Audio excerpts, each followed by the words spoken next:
Hello മക്കളെ, നമ്മൾ ഇന്ന് 1991 പുത്തൻ സാമ്പത്തിക നയത്തെക്കുറിച്ചാണ് ക്ലാസ് എടുക്കുന്നത്. PSCക്ക് ഏറ്റവും ഇഷ്ടമുള്ള ഇപ്പോൾ ഏറ്റവും ട്രെൻഡിങ് ആയി നിൽക്കുന്ന ടോപ്പിക്കാണല്ലേ. ഈ ഭാഗത്ത് ചോദിക്കാതെ ഒരു എക്സാം ഇല്ല എന്ന് പറയാം.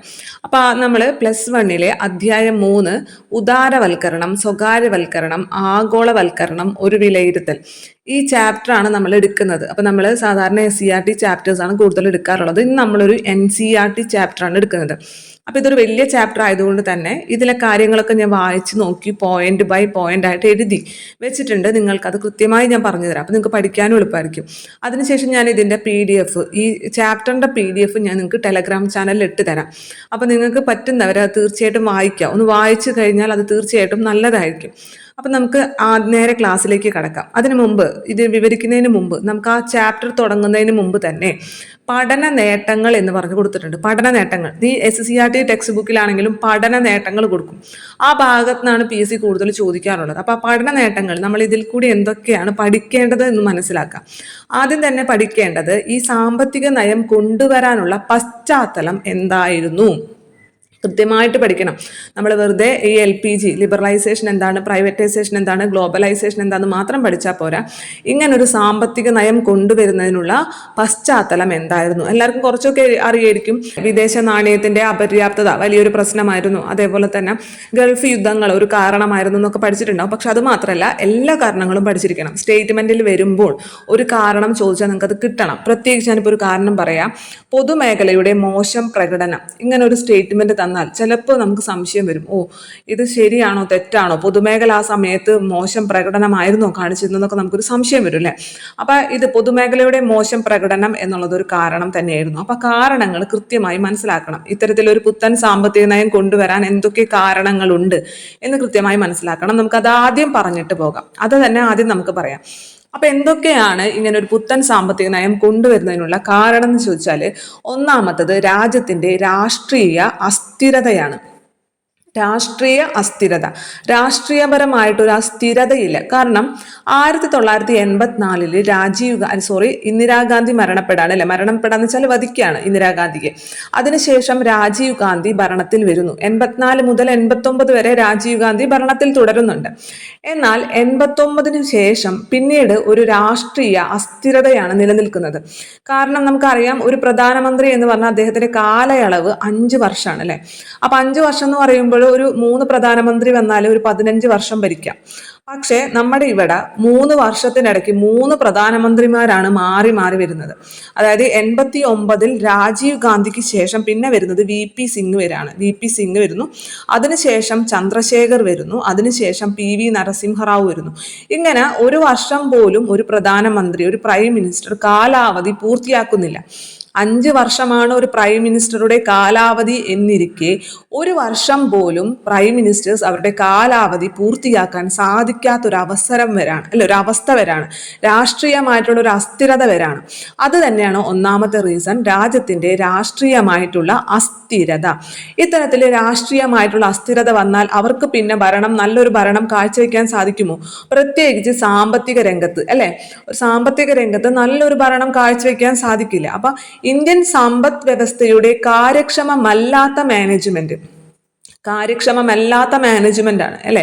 കാരണം ഈ പ്രൈം മിനിസ്റ്റേഴ്സും അവരുടെ മന്ത്രിസഭയ്ക്ക് ഇങ്ങനെ മാറി മാറി വരുമ്പോൾ ഇന്ത്യയുടെ സമ്പദ് വ്യവസ്ഥ ഒരിക്കലും കാര്യക്ഷമമായ രീതിയിൽ മാനേജ് ചെയ്യാനോ അല്ലെങ്കിൽ വികസന പ്രവർത്തനങ്ങൾ നടപ്പിലാക്കാനോ അവർക്ക് സാധിക്കില്ല. അപ്പൊ ഈ 2 സ്റ്റേറ്റ്മെന്റും നമുക്ക് കൃത്യമായി മനസ്സിലാക്കാൻ സാധിക്കും. രണ്ടും ഇന്റർ കണക്റ്റഡ് ആണ്. രാജ്യത്തിന്റെ രാഷ്ട്രീയമായിട്ടുള്ള അസ്ഥിരതയും 1980 ശേഷമുള്ള ഇന്ത്യൻ സമ്പദ് വ്യവസ്ഥയുടെ കാര്യക്ഷമമല്ലാത്ത മാനേജ്മെന്റും കാരണങ്ങളാണ്. ഇനി അടുത്തത്, നമ്മളുടെ ഉപഭോഗ ആവശ്യങ്ങൾ നിറവേറ്റുന്നതിന് വേണ്ടി വിദേശ നാണ്യം ചെലവഴിച്ചു. നമ്മുടെ ഉപഭോഗ ആവശ്യങ്ങൾ നിറവേറ്റുന്നതിന് വേണ്ടിയിട്ടാണ്. ഉപഭോഗ ആവശ്യങ്ങൾ നിറവേറ്റുന്നതിന് വേണ്ടിയിട്ട് നമ്മുടെ വിദേശ നാണ്യം എടുത്ത് ചെലവഴിച്ചു അല്ലെ. അത്തരത്തിൽ ചെലവഴിച്ചപ്പോൾ എന്ത് സംഭവിച്ചു? അവസാനം വിദേശ നാണ്യത്തിന്റെ കരുതൽ ശേഖരം 2 ആഴ്ചയ്ക്ക് പോലും പര്യാപ്തമല്ലാത്ത നിരക്ക് കുറഞ്ഞു. വെറും 2 ആഴ്ചയ്ക്ക് പോലും പര്യാപ്തമല്ലാത്ത രീതിയിൽ നമ്മുടെ വിദേശ നാണ്യത്തിന്റെ കരുതൽ ശേഖരം കുറഞ്ഞു എന്നുള്ളതാണ്. എന്തുകൊണ്ടാണ് ഇത്തരത്തിൽ ഈ വിദേശ നാണ്യം നമ്മുടെ ഉപഭോഗ ആവശ്യങ്ങൾക്ക് വേണ്ടി വിദേശ നാണ്യം എടുത്ത് ചെലവാക്കേണ്ടി വരുന്നത്, അല്ലെങ്കിൽ നമ്മുടെ ഈ കരുതൽ ശേഖരം എടുത്ത് എന്തുകൊണ്ടാണ് ചെലവാക്കേണ്ടി വരുന്നത് എന്ന് ചോദിച്ചു കഴിഞ്ഞാൽ രണ്ട് കാര്യം നമുക്ക് പറയാം. അതായത് രണ്ട് കാര്യത്തെയും കൂടി ഒരുമിപ്പിച്ച് നമുക്ക് ഇരട്ടക്കമ്മി എന്ന് പറയാം. രാജ്യത്തെ ഇരട്ടക്കമ്മി പ്രശ്നത്തിലാക്കി എന്ന് പറയാം. എന്താണ് ശ്രദ്ധിക്കുക, രാജ്യത്തെ ഇരട്ടക്കമ്മി പ്രശ്നത്തിലാക്കി. ഇരട്ടക്കമ്മി എന്ന് വെച്ചാൽ രണ്ട് തരത്തിലുള്ള കമ്മി വരാണ്. ഒന്നാമത്തെ കമ്മി എന്ന് പറഞ്ഞു കഴിഞ്ഞാൽ നമ്മൾ സാധാരണ പറയുന്നത് ധനക്കമ്മി, അതായത് രാജ്യത്തിൻ്റെ മൊത്തം വരുമാനം എന്ന് പറയുന്നത് വളരെ കുറവും രാജ്യത്തിൻ്റെ മൊത്തം ചെലവ് എന്ന് പറയുന്നത് വളരെ കൂടുതലാവാം. മനസ്സിലായോ? രാജ്യത്തിൻ്റെ മൊത്തം ചെലവ് വളരെയധികം കൂടുതലാവാണ്, ചെലവ് വളരെയധികം കൂടുതലാവാണ്, പക്ഷെ വരുമാനം വളരെയധികം കുറവുമാകുന്ന ഒരു ഇതിനെയാണ് നമ്മൾ ധനക്കമ്മി എന്ന് പറയാം അല്ലേ. അത് ഒന്നാമത്തെ കമ്മി. രണ്ടാമത്തെ കമ്മി എന്ന് പറയുന്നത് current account deficit. Current account deficit എന്ന് പറഞ്ഞു കഴിഞ്ഞാൽ നമ്മുടെ ഇമ്പോർട്ട് വളരെയധികം കൂടുക, അതായത് ഇങ്ങോട്ടുള്ള ഇറക്കുമതി വളരെയധികം കൂടുതലും എന്നാൽ കയറ്റുമതി ഒന്നും ഇല്ല താനും. ഇവിടെ നിന്ന് കയറ്റുമതി വലിയ രീതിയിലൊന്നും ഇല്ല, പക്ഷെ ഇറക്കുമതി വളരെയധികം കൂടുതലാണെന്നുണ്ടെങ്കിൽ ഇത് തമ്മിലുള്ളൊരു ഇംബാലൻസ് അല്ലേ, അതിനെയാണ് നമ്മൾ കറണ്ട് അക്കൗണ്ട് ഡെഫിസിറ്റ് എന്ന് പറയുന്നത്. അപ്പോൾ രണ്ട് തരത്തിൽ കമ്മി വരാണ്. ഒന്ന്, രാജ്യത്തിന്റെ മൊത്തം ചെലവ് വളരെയധികം വർദ്ധിക്കുന്നു, വരുമാനം വളരെയധികം കുറയുന്നു. അതേപോലെ തന്നെ ഇങ്ങോട്ടുള്ള ഇറക്കുമതി വളരെയധികം കൂടുതലാണ്, പക്ഷെ കയറ്റുമതി ഒന്നും വലിയ രീതിയിൽ നടക്കുന്നില്ല. ഇത്തരത്തില് നമ്മുടെ രാജ്യം ഇരട്ടക്കമ്മി പ്രശ്നത്തിലായി. ഇരട്ടക്കമ്മി, അപ്പൊ വലിയൊരു രീതിയിൽ കമ്മി വരാണല്ലേ. അതായത് നമ്മുടെ സർക്കാരിന്റെ കയ്യിൽ പണമില്ലാതെ വരുമ്പോൾ എന്ത് ചെയ്യും? കരുതൽ ശേഖരം എടുത്ത് ചെലവാക്കും. അത്തരത്തില് വിദേശ നാണ്യത്തിന്റെ കരുതൽ എന്ന് പറയുന്നത്, കരുതൽ ശേഖരം 2 ആഴ്ചയ്ക്ക് പോലും പര്യാപ്തമല്ലാത്ത രീതിയിലേക്ക് കുറഞ്ഞു. ഇതും ഒരു കാരണമാണ്. അടുത്ത നമ്മൾ പഠിക്കുന്ന ഗൾഫ് യുദ്ധം എന്നുള്ളത്. ഗൾഫ് യുദ്ധം എങ്ങനെയാണ് നമ്മുടെ രാജ്യത്തെ എഫക്ട് ചെയ്യുക അല്ലെ. ഗൾഫ് യുദ്ധം എന്താണെന്നറിയോ നിങ്ങൾക്ക്? അതായത് നമ്മുടെ ഈ ഇറാഖും കുവൈറ്റും തമ്മിൽ നടന്നൊരു യുദ്ധമാണ് പറയുന്നത് ശരിക്കും. അതായത് ഇറാഖും കുവൈറ്റും തമ്മിൽ. ഇറാഖിൽ സദ്ദാം ഹുസൈൻ എന്ന് പറഞ്ഞിട്ട് ഒരാളുണ്ടായിരുന്നു അല്ലെ, സദ്ദാം ഹുസൈൻ. അവര് നമ്മുടെ ഇറാഖ് കുവൈറ്റിന് ഒരുപാട് പണം നൽകാനുണ്ടായിരുന്നു. ഇതുപോലെ തന്നെ നമ്മുടെ കുവൈറ്റ് പെട്രോളിയം ഒരുപാട് ഉൽപ്പാദിപ്പിക്കുന്ന ഒരു രാജ്യമാണ്, ഖനനം ചെയ്യുന്ന ഒരു രാജ്യമാണ് കുവൈറ്റ് എന്നുള്ളത്. അപ്പോൾ ഇവർക്ക് ഈ പെട്രോളിയത്തിന്റെ ഇറക്കുമതിയിലൊക്കെ ആയിട്ട് നമ്മുടെ ഇറാഖ് ഒരുപാട് പണം കുവൈറ്റിന് നൽകാനുണ്ടായിരുന്നു. അപ്പൊ സദ്ദാം ഹുസൈന്റെ ബുദ്ധിയിൽ ഉദിച്ചൊരു കാര്യമാണ്, ഈ കുവൈറ്റിനെ ആക്രമിച്ച് കീഴ്പ്പെടുത്തി കഴിഞ്ഞാൽ കൊടുക്കാനുള്ള പണം ഒന്നും കൊടുക്കാൻ വേണ്ട, അത് മാത്രമല്ല എന്താണ്, ഈ കുവൈറ്റിന് വലിയൊരു കുറെ എണ്ണപ്പാടങ്ങളും ശേഖരങ്ങളൊക്കെ ഉണ്ട് അല്ലേ. അപ്പൊ ഇതൊക്കെ ഇവർക്ക് ഇറാഖിന് സ്വന്തമായി കഴിഞ്ഞാൽ ഇറാഖിന്റെ സാമ്പത്തിക സ്ഥിതി വളരെയധികം മെച്ചപ്പെടും അല്ലെ. അപ്പൊ ഇത്തരത്തിലൊരു ബുദ്ധി, എന്താ പറയാണ്, ഒരു പൊട്ടബുദ്ധി തോന്നി ആർക്ക്? സദ്ദാം ഹുസൈന്. അങ്ങനെയാണ് നമ്മുടെ ഇറാഖും കുവൈറ്റും തമ്മിൽ ഗൾഫ് യുദ്ധം വരുന്നത്.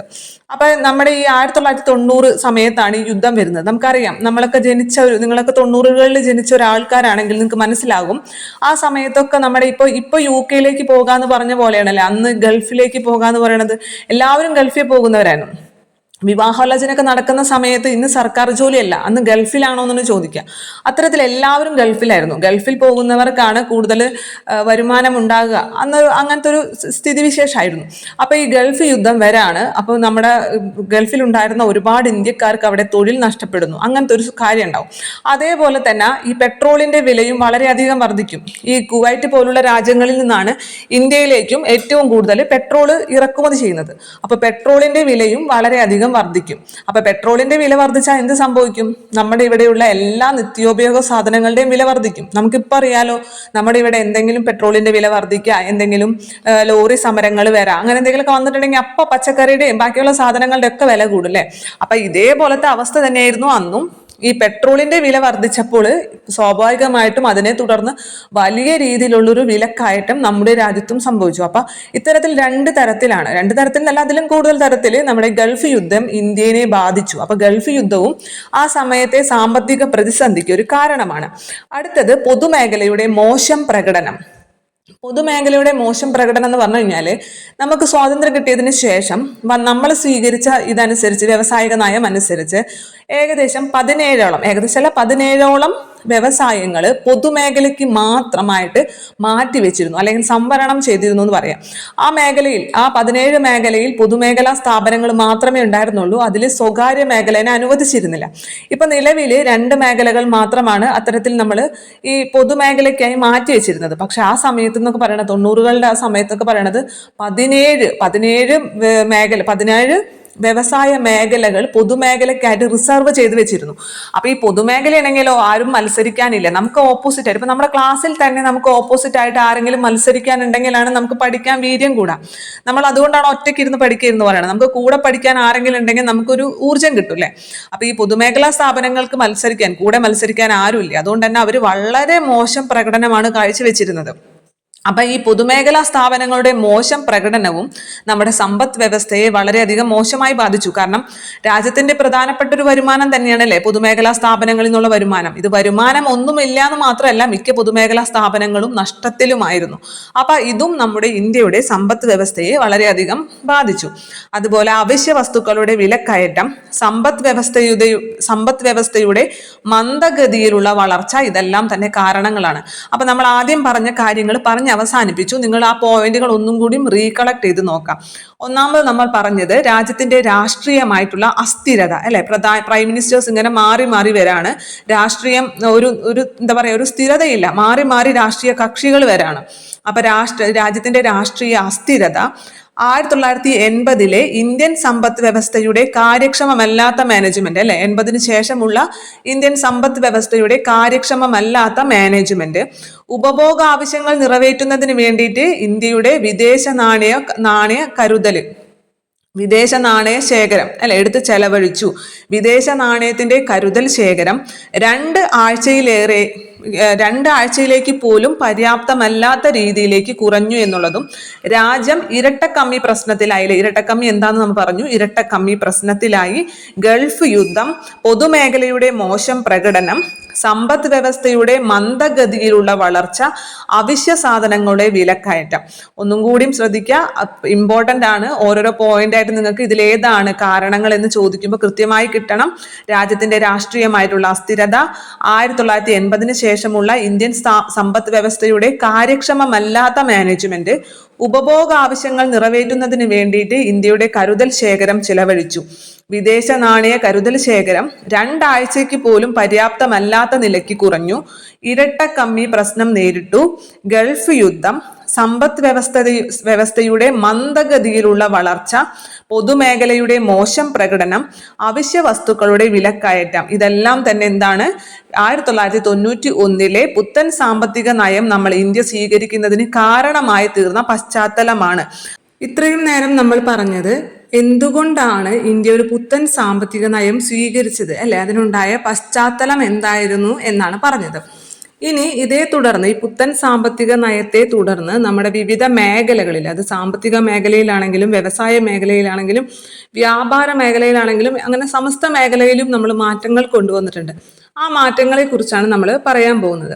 അപ്പൊ നമ്മൾ പറഞ്ഞു നമ്മുടെ ഈ സമയത്ത് വളരെയധികം സാമ്പത്തിക സ്ഥിതിയൊക്കെ വളരെ ബുദ്ധിമുട്ടായിരുന്നു, വിദേശ നാണയ ശേഖരമൊക്കെ വളരെയധികം കുറഞ്ഞു എന്നൊക്കെ പറഞ്ഞു അല്ലെ.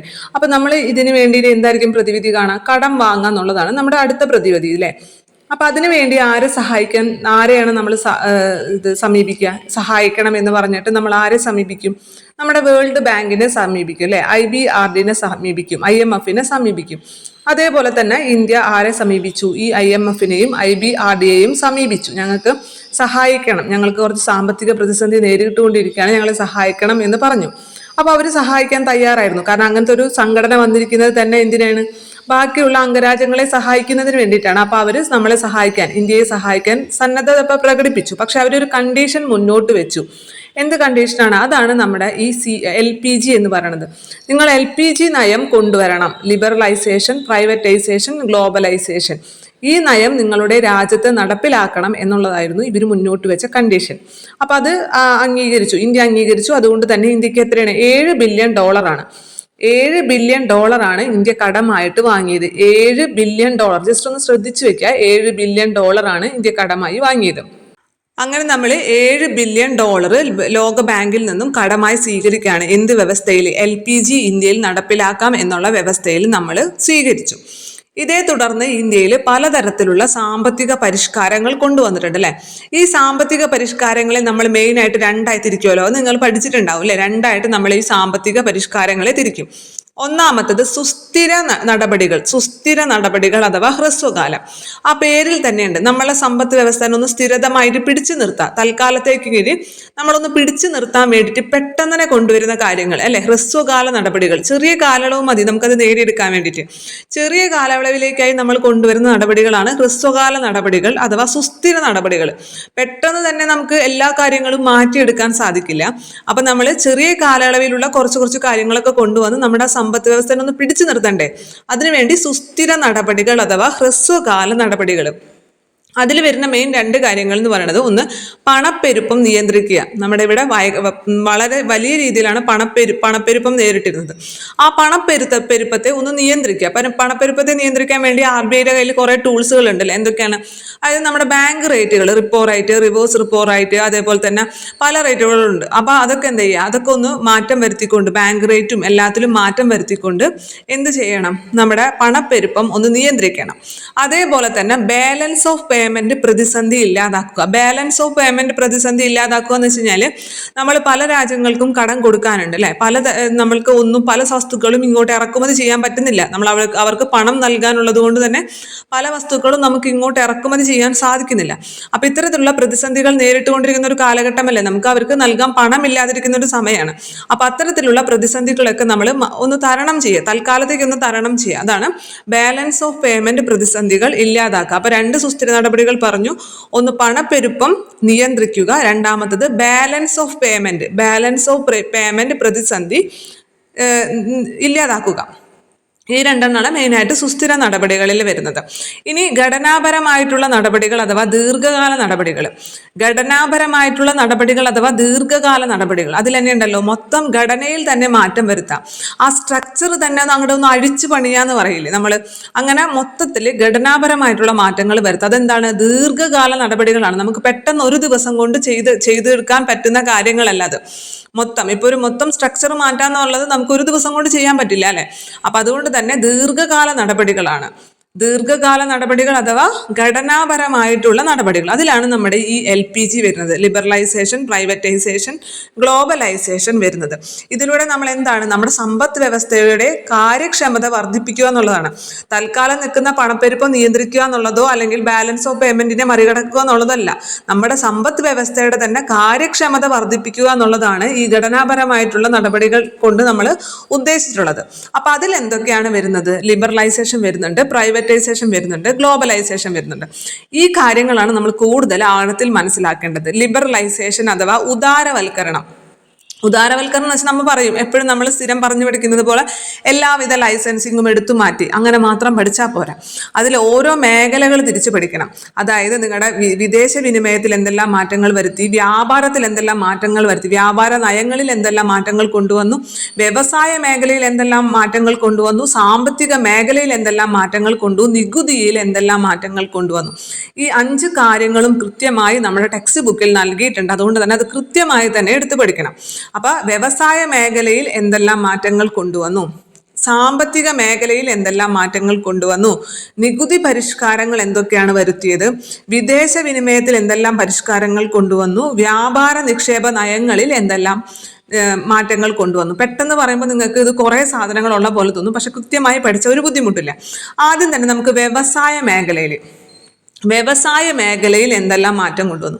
അത് തന്നെയാണ് നമ്മൾ ഫസ്റ്റ് പറഞ്ഞ പോയിന്റ്, ലൈസൻസിങ് അല്ലെ. ലൈസൻസിങ് എടുത്തു കളഞ്ഞു. ഏറ്റവും പ്രധാനപ്പെട്ട കാര്യങ്ങൾക്കൊഴികെ ബാക്കി എല്ലാത്തിനും ലൈസൻസിങ് എടുത്തു കളഞ്ഞു. ഏതൊക്കെ കാര്യങ്ങൾക്കാണ് ലൈസൻസിങ് എടുത്തു കളഞ്ഞാന്ന് ചോദിച്ചാൽ നിങ്ങൾ പെട്ടെന്ന് പറയും, മദ്യം, സിഗരറ്റ്, അതുപോലെ തന്നെ ആപത്കരമായിട്ടുള്ള രാസവസ്തുക്കളിലെ മദ്യത്തിന്, പുകയിലേക്ക്, അതുപോലെ ആപത്കരമായിട്ടുള്ള രാസവസ്തുക്കൾ എന്ന് ഒറ്റയടിക്ക് പറയും. പക്ഷെ അതിന് മാത്രമല്ല, മറ്റു ചില വസ്തുക്കളും കൂടി ഉണ്ട്. ഒന്ന്, വ്യവസായിക ആവശ്യത്തിനുള്ള സ്ഫോടക വസ്തുക്കൾ. വ്യവസായിക ആവശ്യത്തിനുള്ള സ്ഫോടക വസ്തുക്കൾ. ഇപ്പം നമുക്കറിയാം ഈ കോറിയിലൊക്കെ അവിടെയൊക്കെ നിങ്ങൾ ഈ കരിങ്കൽ കോറിയിലൊക്കെ ഇടയ്ക്കിടയ്ക്കിട്ട് പൊട്ടിക്കുന്നത്, നമ്മുടെ ഇത് വെച്ച് പൊട്ടിക്കുന്നത്, സ്ഫോടക വസ്തുക്കൾ വെച്ച് പൊട്ടിക്കുന്നത്, നിങ്ങൾ കല്ല് പൊട്ടിക്കുന്നത് കണ്ടിട്ടുണ്ടാവില്ലേ? അപ്പം ഇത്തരത്തിൽ പല വ്യവസായങ്ങൾക്കും സ്ഫോടക വസ്തുക്കൾ ആവശ്യമുണ്ടാവും. അപ്പം ഈ സ്ഫോടക വസ്തുക്കളുടെ വ്യവസായിക ആവശ്യത്തിനുള്ള സ്ഫോടക വസ്തുക്കളുടെ ലൈസൻസിങ്ങിലും നിയന്ത്രണം കൊണ്ടുവന്നിട്ടുണ്ട്. നിയന്ത്രണം ഉണ്ടായിരുന്നു, കൊണ്ടുവന്നു എന്നല്ല, നിയന്ത്രണം ഉണ്ടായിരുന്നു, അതവിടെ നിലനിർത്തിയിട്ടുണ്ട്. അതേപോലെ തന്നെ ഇലക്ട്രോണിക്സ് ഉണ്ട്. ഇലക്ട്രോണിക്സ് ഒന്നും നമ്മൾ ശ്രദ്ധിക്കില്ല. ഇലക്ട്രോണിക്സ് ഉണ്ട്, വിമാന നിർമ്മാണ വ്യവസായം, ഔഷധ നിർമ്മാണ വ്യവസായം. ഇത്രയും കാര്യങ്ങളിലുള്ള ലൈസൻസിങ് പൂർണ്ണമായിട്ടും എടുത്തു കളഞ്ഞിട്ടില്ല. അതിലൊക്കെ ഇളവുകൾ വരുത്തിയെന്നുണ്ടെങ്കിലും പൂർണ്ണമായിട്ട് എടുത്തു കളഞ്ഞിട്ടില്ല. ബാക്കിയുള്ള വ്യവസായങ്ങളുടെ എല്ലാം ലൈസൻസിങ് എടുത്തു കളഞ്ഞു. നമുക്കറിയാലേ, ആ മിഥുനം സിനിമയിൽ നമ്മുടെ മോഹൻലാൽ ഒരു ബിസ്ക്കറ്റ് കമ്പനി തുടങ്ങാൻ, ഒരു ബിസ്ക്കറ്റ് ഫാക്ടറി തുടങ്ങാനുള്ള പൊല്ലാപ്പുകൾ എന്താന്ന്, അത് തന്നെയായിരുന്നു പണ്ടൊരു കാലത്ത് നമ്മുടെ ഇവിടെ ഒരു വ്യവസായം തുടങ്ങുന്നതിനുള്ള ബുദ്ധിമുട്ടുകൾ. ഇപ്പൊ നമ്മളെല്ലാം വ്യവസായങ്ങൾ തുടങ്ങാൻ വേണ്ടി നമുക്കെല്ലാം സൗഹാർദ്ദപരമാണ്. പക്ഷെ മുമ്പൊരു കാലത്ത് അങ്ങനെയല്ല, ലൈസൻസ് കിട്ടില്ല, ഒരുപാട് റെസ്ട്രിക്ഷൻസ് ആണ്. ആ റെസ്ട്രിക്ഷൻസ് എല്ലാം എടുത്തു കളഞ്ഞു. ഏതൊക്കെ വ്യവസായത്തിനൊഴികെ? മദ്യം, സിഗരറ്റ്, ആപത്കരമായിട്ടുള്ള രാസവസ്തുക്കൾ എന്ന് വെച്ചാൽ ഈ സൾഫ്യൂരിക് ആസിഡും സൈനൈഡൊക്കെ നമ്മൾ പല വസ്തുക്കൾക്ക് വേണ്ടി, പല വ്യവസായത്തിന് വേണ്ടി ഉപയോഗിക്കില്ലേ? അപ്പൊ ഇത്തരത്തിലുള്ള ആപത്കരമായിട്ടുള്ള രാസവസ്തുക്കൾ, വ്യവസായിക ആവശ്യത്തിന് ഉപയോഗിക്കുന്ന സ്ഫോടക വസ്തുക്കൾ, ഇലക്ട്രോണിക്സ്, വിമാന നിർമ്മാണ വ്യവസായം, ഔഷധ നിർമ്മാണ വ്യവസായം, ഇത്രയും വ്യവസായങ്ങളുടെ ലൈസൻസിങ് പൂർണ്ണമായും എടുത്തു കളഞ്ഞില്ല. അതിൽ എന്ത് ചെയ്തുള്ളൂ? ഇളവുകൾ വരുത്തിയുള്ളൂ. ബാക്കിയുള്ള വ്യവസായങ്ങളുടെയാണ് ലൈസൻസിങ് പൂർണ്ണമായിട്ടും എടുത്തു കളഞ്ഞത്. അപ്പൊ ലൈസൻസിങ് പൂർണ്ണമായും എടുത്തു കളയാത്ത ഈ വ്യവസായങ്ങൾ നിങ്ങൾ ശ്രദ്ധിച്ചു വെക്കണം. മദ്യം, സിഗരറ്റ്, ആപത്കരമായിട്ടുള്ള രാസവസ്തുക്കൾ, വ്യവസായിക ആവശ്യത്തിന് ഉപയോഗിക്കുന്ന സ്ഫോടക വസ്തുക്കൾ, ഇലക്ട്രോണിക്സ്, വിമാന നിർമ്മാണ വ്യവസായം, ഔഷധ നിർമ്മാണ വ്യവസായം. ഇത്രയും വ്യവസായങ്ങളുടെ ലൈസൻസിങ് പൂർണ്ണമായിട്ടും എടുത്തു കളഞ്ഞിട്ടുണ്ടായിരുന്നില്ല. അവിടെ ലൈസൻസിങ് വേണമായിരുന്നു. മറ്റു വ്യവസായങ്ങളുടെയൊക്കെ ലൈസൻസിങ് എന്ത് ചെയ്തു? റദ്ദ് ചെയ്തു അല്ലെ. ഇനി അടുത്തത് മറ്റൊരു കാര്യം എന്ന് പറയുന്നത്, ഈ പൊതുമേഖലയ്ക്ക് മാത്രമായിട്ട് റിസർവ് ചെയ്തു വെച്ചിരിക്കുന്ന വ്യവസായങ്ങൾ ഉണ്ടായിരുന്നു. അതിൻ്റെ എണ്ണത്തിൽ ഗണ്യമായ കുറവ് വരുത്തി. അതായത് ഈ സ്വാതന്ത്ര്യാനന്തരം 17 വ്യവസായങ്ങളെ പൊതുമേഖലയ്ക്ക് മാത്രമായിട്ട് റിസർവ് ചെയ്തു വെച്ചിട്ടുണ്ടായിരുന്നു. അപ്പൊ പൊതുമേഖലയ്ക്ക് മാത്രം റിസർവ് ചെയ്യാന്ന് പറഞ്ഞു കഴിഞ്ഞാൽ ഇപ്പൊ നമുക്കറിയാലോ, ഇപ്പൊ റെയിൽവേ എന്ന് പറയാണ്, അതേപോലെ തന്നെ ഇപ്പൊ ന്യൂക്ലിയർ എനർജി എന്ന് പറയാണ്. അതൊക്കെ എന്താണ്? പൊതുമേഖലയ്ക്ക് മാത്രമേ അവിടെ സംരംഭങ്ങൾ അല്ലെങ്കിൽ അവിടെ ഒരു ഇത് തുടങ്ങാൻ സാധിക്കുള്ളൂ. മറ്റ് പ്രൈവറ്റ് സെക്ടേഴ്സിന് അവിടെ ആരംഭിക്കാൻ പറ്റില്ല. അപ്പൊ ഇത്തരത്തിൽ പൊതുമേഖലയ്ക്ക് മാത്രമായിട്ട് മാറ്റിവെച്ച വ്യവസായങ്ങൾ എന്ന് പറയുന്നത് 17 എണ്ണമായിരുന്നു. അതുകൊണ്ടുള്ള കുഴപ്പം എന്താണ്? കാരണം ഇപ്പൊ പൊതുമേഖല എന്നുള്ളത് നല്ല രീതിയിൽ പെർഫോമൻസ് കാഴ്ചവെച്ചില്ല എന്നുണ്ടെങ്കിൽ എന്തായിരിക്കും? ആ മേഖലയിൽ വലിയ നഷ്ടങ്ങൾ നേരിടും അല്ലേ? ഇല്ലേ? തീർച്ചയായിട്ടും അതിൽ വലിയ നഷ്ടങ്ങൾ സംഭവിക്കും. അവിടെ ഒരു നല്ലൊരു ഉൽപാദനം നടക്കില്ല. കാരണം കോമ്പറ്റേറ്റ് ചെയ്യാൻ വേണ്ടിയിട്ട് മറ്റാരും തന്നെ നമ്മുടെ കൂടെ ഇല്ല എന്നുണ്ടെങ്കിൽ, ഇപ്പം നമ്മൾ പഠിക്കുന്നു, നമ്മൾ PSC പഠിക്കുമ്പോൾ തന്നെ നമ്മുടെ കൂടെ പഠിക്കാൻ ഒരാളും ഇല്ല, അല്ലെങ്കിൽ നമ്മൾ ഒറ്റയ്ക്ക്, നമ്മൾ ആരുമായിട്ടൊരു കോണ്ടാക്ട് ഇല്ലാതെ വീട്ടിലിരുന്ന് നമ്മൾ ഒറ്റയ്ക്ക് പഠിക്കുകയാണെങ്കിൽ സ്വാഭാവികമായിട്ടും നമ്മുടെ പഠിത്തം കുറച്ച് കുറയും. കാരണം എന്താ? നമുക്കവിടെ കോമ്പറ്റീഷൻ വരുന്നില്ല. നമ്മൾ മറ്റുള്ളവരുമായിട്ട് നമ്മളെ തന്നെ സ്വയം കമ്പയർ ചെയ്ത് കൂടുതൽ പഠിച്ച് മുന്നേറണം എന്ന് പറഞ്ഞ പോലെ ഇപ്പൊ ഈ പൊതുമേഖലാ സ്ഥാപനങ്ങൾക്ക് മാത്രമായിട്ട് ഈ വ്യവസായങ്ങളെ 17 വ്യവസായങ്ങളെ അവിടെ മാറ്റി വെച്ചിരിക്കുകയാണ്. അപ്പൊ കൂടെ കോമ്പറ്റ് ചെയ്യാൻ വേറെ ആരുമില്ല. അപ്പൊ ഇവർക്ക് തോന്നിയ പോലെയായിരിക്കും ഉൽപാദനം നടത്തുന്നത്. അപ്പൊ ഈ അവസ്ഥാവിശേഷത്തിൽ മാറ്റം വരുത്തി. ആദ്യം തന്നെ ഈ 17 നിന്നും 8 കുറച്ചു. 17 നിന്നും 8 വ്യവസായങ്ങൾ മാത്രമായിട്ട് ആദ്യം കുറച്ചു. പിന്നീട് അത് 3 മാറ്റി. ഇപ്പോഴത് 2 മാത്രമേ, 2018 അത് 2 മാറ്റിയിട്ടുണ്ട്. അതായത് റെയിൽവേയും ന്യൂക്ലിയർ എനർജിയുമാണ് ഇപ്പോൾ നിലവിൽ പൊതുമേഖലയ്ക്ക് വേണ്ടി റിസർവ് ചെയ്ത് വെച്ചിരിക്കുന്നത്. പക്ഷേ നമ്മുടെ NCERT ടെക്സ്റ്റ് ബുക്കിൽ ഈ 17 കണക്കും ഈ 2 കണക്കും തന്നെ എടുത്ത് പറഞ്ഞിട്ടില്ല. ഞാൻ നിങ്ങൾക്ക് മനസ്സിലാവാൻ വേണ്ടി പറഞ്ഞു എന്നുള്ളൂ. നമ്മുടെ ടെക്സ്റ്റ് ബുക്കിൽ പറഞ്ഞിരിക്കുന്നത് രാജരക്ഷാ ഉപകരണങ്ങളുടെ നിർമ്മാണം, അതായത് നമ്മുടെ പ്രതിരോധ മേഖലയിലുള്ള ഉപകരണങ്ങളുടെ നിർമ്മാണം, ആണവ ഊർജ ഉൽപാദനം, റെയിൽ ഗതാഗതം എന്നീ വ്യവസായങ്ങൾ മാത്രമാണ് പൊതുമേഖലയ്ക്കായി സംവരണം ചെയ്തത്. അപ്പൊ ഈ 3 വ്യവസായങ്ങൾ മാത്രമേ നമ്മുടെ ടെക്സ്റ്റ് ബുക്കിൽ എടുത്ത് പറഞ്ഞിട്ടുള്ളൂ. അല്ലാതെ ഘട്ടമായി കുറച്ചു കൊണ്ടുവന്ന കാര്യം തന്നെ പറഞ്ഞിട്ടില്ല. അപ്പൊ ഇത് മാത്രം നിങ്ങൾ ശ്രദ്ധിച്ചാൽ മതി. ഏതൊക്കെ വ്യവസായങ്ങളാണ്? രാജരക്ഷാ ഉപകരണങ്ങളുടെ നിർമ്മാണം, പ്രതിരോധത്തിന് വേണ്ടി പല വസ്തുക്കളുള്ള, ഇപ്പൊ തോക്കും മിസൈലും അങ്ങനത്തെ പല വസ്തുക്കളും ഉണ്ടാവുമല്ലോ. ഇപ്പൊ നമ്മുടെ വിമാനങ്ങൾ വരെ, യുദ്ധവിമാനങ്ങളും അങ്ങനത്തെ പല വസ്തുക്കളും. അപ്പൊ രാജരക്ഷാ ഉപകരണങ്ങളുടെ നിർമ്മാണം, അതുപോലെ ആണവ ഊർജ ഉൽപാദനം, ന്യൂക്ലിയർ എനർജിയുടെ ഉൽപാദനം, റെയിൽ ഗതാഗതം എന്നീ വ്യവസായങ്ങൾ മാത്രമാണ് പൊതുമേഖലയ്ക്ക് വേണ്ടി റിസർവ് ചെയ്ത് വെച്ചത് പിന്നീട് ഈ സാമ്പത്തിക പരിഷ്കാരത്തിന് ശേഷം എന്നാണ് എടുത്തു പറഞ്ഞിട്ടുള്ളത്. ഇപ്പൊ നിലവിൽ സത്യം പറഞ്ഞു കഴിഞ്ഞാൽ ഈ പ്രതിരോധ മേഖലയിലും ഈ നമ്മുടെ പൊതുമേഖല പ്രൈവറ്റ് മേഖലകൾക്ക് അല്ലെങ്കിൽ സ്വകാര്യ മേഖലകൾക്ക് നൽകിയിട്ടുണ്ട്. അവർക്ക് വേണമെന്നുണ്ടെങ്കിലും ഇത്തരത്തിൽ രാജ്യരക്ഷാ ഉപകരണങ്ങളിൽ നിർമ്മിക്കാനുള്ള ലൈസൻസിങ് ഒക്കെ നൽകിയിട്ടുണ്ട്. പക്ഷെ നമുക്കതൊന്നും വേണ്ട. നമുക്ക് നമ്മുടെ ടെക്സ്റ്റ് ബുക്കിൽ പറഞ്ഞ കാര്യം കൃത്യമായി പഠിക്കുക. രാജ്യരക്ഷാ ഉപകരണങ്ങളുടെ നിർമ്മാണം, ആണവ ഊർജ ഉൽപാദനം, റെയിൽ ഗതാഗതം, ഈ 3 വ്യവസായങ്ങൾ മാത്രമാണ് ഈ പുത്തൻ സാമ്പത്തിക നയത്തിന്റെ പരിഷ്കാരങ്ങൾക്ക് ശേഷം പൊതുമേഖലയ്ക്ക് വേണ്ടി റിസർവ് ചെയ്ത് വെച്ചിരുന്നത്. അതിനു മുമ്പ് 17 വ്യവസായങ്ങൾ റിസർവ് ചെയ്ത് വെച്ചിരുന്നു. അപ്പൊ അത് മനസ്സിലാക്കാം. പിന്നെ അതേപോലെ തന്നെ പറയാനുള്ള മറ്റൊരു മാറ്റം എന്ന് പറയുന്നത് ഈ MRTP എന്ന് പറഞ്ഞിട്ടൊരു ആക്ട് ഉണ്ടായിരുന്നു. MRTP എന്ന് പറഞ്ഞു കഴിഞ്ഞാൽ monopoly restriction trade practice act എന്നായിരുന്നു ആ ആക്ടിന്റെ പേര്. MRTP, monopoly restriction trade practice act 1969. അതായത് കുത്തക നിയമം ആക്ട് എന്നാ പറയുക അതിനെ, കുത്തക നിയമം. മോണോപോളി എന്ന് പറഞ്ഞാൽ അറിയാലോ, ഒരു ഇതിന് മാത്രമായിട്ടുള്ള കുത്തക അല്ലേ, കുത്തക അവകാശം നൽകുക. അതിനെ റെസ്ട്രിക്ട് ചെയ്തുകൊണ്ടുള്ള ഒരു നിയമമാണ് MRTP എന്ന് പറയുന്നത്. Monopoly restriction trade practice act 1969. ഇതിൽ ഒരുപാട് കാര്യങ്ങൾ, നമ്മുടെ പുതിയ സംരംഭങ്ങൾ തുടങ്ങുന്നതിന് ഒരുപാട് തടസ്സം സൃഷ്ടിക്കുന്ന ഒരുപാട് കാര്യങ്ങളൊക്കെ ഉണ്ടായിരുന്നു. അപ്പൊ അതിനെ അമെൻഡ് ചെയ്തുകൊണ്ട് പുതിയൊരു ആക്ട് വന്നു. കോമ്പറ്റീഷൻ ആക്ട് 2002 നിലവിൽ വന്നു. അപ്പൊ MRTP ആക്ടിന് പകരമായിട്ട് കോമ്പറ്റീഷൻ ആക്ട് 2002 നിലവിൽ വന്നു. അതുപോലെ ഫെറ ആക്ട് എന്ന് പറഞ്ഞൊരു ആക്ട് ഉണ്ടായിരുന്നു. ഫെറ എന്ന് പറഞ്ഞു കഴിഞ്ഞാൽ 1973 ആക്ടാണ്. FERA 1973 act. Foreign exchange regulation act എന്നാണ് അതിന്റെ മുഴുവൻ പേര്. FERA. ഫെറ ആക്ടിന്റെ മുഴുവൻ പേര് ഫോറിൻ എക്സ്ചേഞ്ച് റെഗുലേഷൻ ആക്ട് 1973 എന്നുള്ളതാണ്. ഇതേ നിയമം ഭേദഗതി ചെയ്തുകൊണ്ട് ഫെമ എന്നൊരു നിയമം കൊണ്ടുവന്നു. ഇതിന് പകരമായിട്ട് ബദലായിട്ട് ഫെറയ്ക്ക് പകരം FEMA, foreign exchange management act. ആദ്യത്തേത് ഫോറിൻ എക്സ്ചേഞ്ച് റെഗുലേഷൻ ആക്ട് ആയിരുന്നു. അതിന് പകരം ഫോറിൻ എക്സ്ചേഞ്ച് മാനേജ്മെന്റ് ആക്ട് കൊണ്ടുവന്നു. അപ്പൊ ഈ ആക്ടുകൾ എന്താണെന്ന് വെച്ച് കഴിഞ്ഞാൽ കുറച്ചും കൂടി വ്യവസായങ്ങൾക്ക് കുറച്ചും കൂടി ഫ്രീ ആയിട്ട് ഇവിടെ ആരംഭിക്കുന്നതിന് വേണ്ടിയിട്ടും നടത്തുന്നതിന് വേണ്ടിയിട്ടൊക്കെ ഉള്ള ഈ നിയമങ്ങളിൽ മാറ്റം വരുത്താണ്. അപ്പൊ ഏതൊക്കെ നിയമങ്ങളാണ് മാറ്റിയത്? ഒന്ന് MRTP ആക്ട് എന്താക്കി മാറ്റി? കോമ്പറ്റീഷൻ ആക്ട് 2002 മാറ്റി. MRTP ആക്ട് എന്നുള്ളത് 1969 ആക്ടാണ്. MRTPയുടെ മുഴുവൻ പേരെന്താണ്? Monopoly restriction trade practice act. Monopoly restriction trade practice act 1969. ഈ നിയമം മാറ്റിയിട്ട് അതിന് പകരം കോമ്പറ്റീഷൻ ആക്ട് 2002 കൊണ്ടുവന്നു. അതേപോലെ ഫെറ എന്ന് പറയുന്നത് 1973 ആക്ടാണ്. FERA act 1973. അതിന് പകരം ഫെമ കൊണ്ടുവന്നു. ഫെറയുടെ ഫുൾ ഫോം എന്താണ്? ഫോറിൻ എക്സ്ചേഞ്ച് റെഗുലേഷൻ ആക്ട് എന്നായിരുന്നു. ഫെമയുടെ full form foreign exchange management act എന്നായിരുന്നു. പിന്നെ അടുത്തതായിട്ട് പറയണമെന്ന് വെച്ചാൽ കുറെ വ്യവസായങ്ങൾ ഇതേപോലെ തന്നെ ചെറുകിട വ്യവസായങ്ങൾക്ക് മാത്രമായിട്ട്, അതായത് ചെറുകിട വ്യവസായങ്ങൾ എന്ന് വെച്ചാൽ കുടിൽ വ്യവസായങ്ങളൊക്കെ ആയിട്ട് കുറെ ഉണ്ടാവില്ലേ, അത് അവർക്ക് മാത്രം റിസർവ് ചെയ്ത് വെച്ചിരിക്കുകയാണ്. വേറെ ആർക്കും അതിൽ കൈകടത്താൻ പറ്റില്ല. ഇപ്പൊ കയർ വ്യവസായം വിചാരിക്കുക, ആ വ്യവസായം കുടിൽ വ്യവസായമാണ്. അപ്പൊ അത് എന്താണ്, ഒരു വലിയൊരു വ്യവസായിക സംരംഭമായിട്ട് തുടങ്ങാൻ സമ്മതിക്കില്ല. അതിനൊരു റെസ്ട്രിക്ഷൻസ് ഉണ്ട്. കാരണം കുടിൽ വ്യവസായം എന്ന് പറയുന്നത് കുറെ ജനങ്ങളുടെ ജീവിത വരുമാന മാർഗമാണ് അല്ലെ. അപ്പൊ അതിലേക്ക് വലിയ വ്യവസായങ്ങളായിട്ട് അത് തുടങ്ങി കഴിഞ്ഞാൽ ഈ സാധാരണക്കാരുടെ ജീവിതത്തിന് ബുദ്ധിമുട്ട് ഉണ്ടാകും, അവരുടെ തൊഴിൽ നഷ്ടപ്പെടും എന്ന് കണക്ക് കൂട്ടിക്കൊണ്ട് ഇതുപോലത്തെ കുറെ വ്യവസായങ്ങൾക്ക് കുടിൽ വ്യവസായമായിട്ട് അല്ലെങ്കിൽ ചെറുകിട വ്യവസായമായി മാറ്റി നിർത്തിയിരുന്നു. അപ്പൊ ഈ സംവരണങ്ങളൊക്കെ തന്നെ ഇല്ലാതാക്കി. ഇത്തരത്തിൽ ഇത് ചെറുകിട വ്യവസായമാണ്, ഇത് വേറെ സംരംഭകർക്ക് ഇതൊരു വ്യവസായമായിട്ട് വലിയ രീതിയിൽ വലിയൊരു യൂണിറ്റ് ആയിട്ടൊന്നും തുടങ്ങാൻ പറ്റില്ലായിരുന്നു.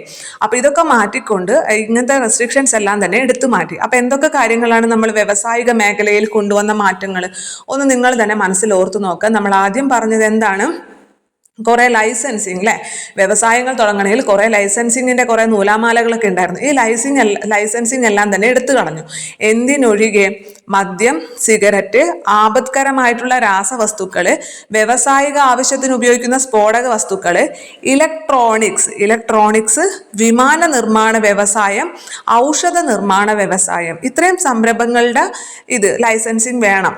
ലൈസൻസിങ്ങിൽ ഇളവുകളുണ്ട്, പക്ഷെ എന്നാലും വേണം. ബാക്കിയുള്ള വ്യവസായങ്ങൾക്കെല്ലാം വ്യവസായങ്ങൾക്കെല്ലാം തന്നെ ഈ ലൈസൻസിങ് ഒഴിവാക്കി എന്നുള്ള കാര്യം പറഞ്ഞു. രണ്ടാമത്, ഒരുപാട് വ്യവസായങ്ങൾ പൊതുമേഖലയ്ക്ക് വേണ്ടി മാറ്റിവെച്ചിരുന്നു. ഏകദേശം 17ഓളം വ്യവസായങ്ങൾ പൊതുമേഖലയ്ക്ക് വേണ്ടി മാറ്റിവെച്ചിരുന്നു. അതിൽ മാറ്റം വരുത്തി. പിന്നെ അതേപോലെ തന്നെ കുറെ ചെറുകിട വ്യവസായങ്ങൾ അല്ലെ, ചെറുകിട വ്യവസായങ്ങൾ മറ്റ് വ്യവസായ സംരംഭമായി തുടങ്ങാൻ പറ്റില്ല, അല്ലെങ്കിൽ ചെറുകിട വ്യവസായങ്ങൾക്കും കുറെ സംവരണങ്ങളൊക്കെ നൽകിയിട്ടുണ്ടായിരുന്നു. ആ സംവരണങ്ങളൊക്കെ അങ്ങോട്ട് എടുത്തു മാറ്റി അല്ലെ. പിന്നെ അതേപോലെ തന്നെ 2 ആക്ടുകൾ നമ്മൾ പറഞ്ഞു. MRTP act. MRTP ആക്ടിന് പകരം കോമ്പറ്റീഷൻ ആക്ട് ആണ് കൊണ്ടുവന്നത്. MRTP ആക്ട് എന്ന് പറഞ്ഞു കഴിഞ്ഞാൽ monopoly restriction trade practice act 1969. ഇതിന് പകരം കോമ്പറ്റീഷൻ ആക്ട് 2002 കൊണ്ടുവന്നു. അതേപോലെ തന്നെ ഫെറ ആക്ട് എന്ന് പറഞ്ഞിട്ട്, ഫെറ 1973 ആക്ടാണ് ഫെറ ആക്ട് എന്ന് പറയുന്നത്. അതിന്റെ ഫുൾ ഫോം എന്താണ്? Foreign exchange regulation act. Foreign exchange regulation act. അത് കേൾക്കുമ്പോൾ തന്നെ അറിയാം അല്ലെ, ഈ നമ്മുടെ ഫോറിൻ എക്സ്ചേഞ്ച് മണി, ഇതിന്റെ എക്സ്ചേഞ്ചുമായിട്ട്, ഫോറിൻ മണിയുടെ എക്സ്ചേഞ്ചുമായി ബന്ധപ്പെട്ട ഒരു നിയമമാണ് ഫോറിൻ എക്സ്ചേഞ്ച് റെഗുലേഷൻ ആക്ട് എന്നുള്ളത്. അതിന് പകരമായിട്ട് ഫെമ ആക്ട് കൊണ്ടുവന്നു, ഫോറിൻ എക്സ്ചേഞ്ച് മാനേജ്മെന്റ് ആക്ട് കൊണ്ടുവന്നു. അപ്പൊ ഇത്രയും കാര്യങ്ങളൊക്കെയാണ് വ്യവസായിക മേഖലയിൽ കൊണ്ടുവന്ന മാറ്റങ്ങൾ. ഇനി അടുത്തതായിട്ട് നമുക്ക് ധനകാര്യ മേഖലയിൽ എന്തൊക്കെ കാര്യങ്ങളാണ് കൊണ്ടുവന്നത് നോക്കാം. ധനകാര്യ മേഖല എന്ന് പറയുമ്പോൾ നമുക്ക് ഫസ്റ്റ് തന്നെ RBI കുറിച്ച് തന്നെ നോക്കാം. RBI എന്ന് പറഞ്ഞു കഴിഞ്ഞാൽ ഒരു നിയന്ത്രകനായിരുന്നു ശരിക്കും. അതിൽ നിന്നും മാറിയിട്ട് RBI ഒരു സഹായകനായി മാറി. RBI നിയന്ത്രകൻ എന്നുള്ള രീതിയിൽ നിന്നും മാറിയിട്ട് RBI ഒരു സഹായകൻ എന്ന നിലയിലേക്ക് മാറി. അതായത് നമ്മുടെ പണ്ട് കാലത്ത് RBI എന്ന് പറയുന്നത് പണ്ടത്തെ കാർന്നോമാരില്ലേ, നമ്മുടെ വീട്ടിൽ പണ്ട് കാർന്നോമാരെന്നൊക്കെ പറയും, ഭയങ്കര സ്ട്രിക്റ്റ് ആണ് അല്ലേ. അവർ അനുവാദമില്ലാതെ അങ്ങോട്ട് തിരിയാൻ പാടില്ല, ഇങ്ങോട്ട് തിരിയാൻ പാടില്ല, അവിടേക്ക് പോകാൻ പാടില്ല, അങ്ങനത്തെ ഒരു ഇതായിരുന്നു പണ്ട് നമ്മുടെ വീട്ടിലെ കാർന്നോമാരെന്ന് പറയില്ല. നമുക്കൊക്കെ പേടിച്ച് ഇങ്ങനെ വിറച്ച് അല്ലേ. പക്ഷെ ഇപ്പം എന്താണ്, ഇപ്പം നമുക്ക് അവരോട് റെസ്പെക്റ്റ് ഉണ്ട് ഇല്ലേ, നമ്മൾ അവർ പറയുന്നതൊക്കെ അനുസരിച്ച് നിൽക്കുള്ളൂ. പക്ഷെ എങ്കിലും കൂടിയിട്ട് നമുക്ക് നമ്മുടേതായ സ്വാതന്ത്ര്യങ്ങളുണ്ട് എന്ന് പറഞ്ഞൊരു രീതിയിലേക്ക് RBI മാറി.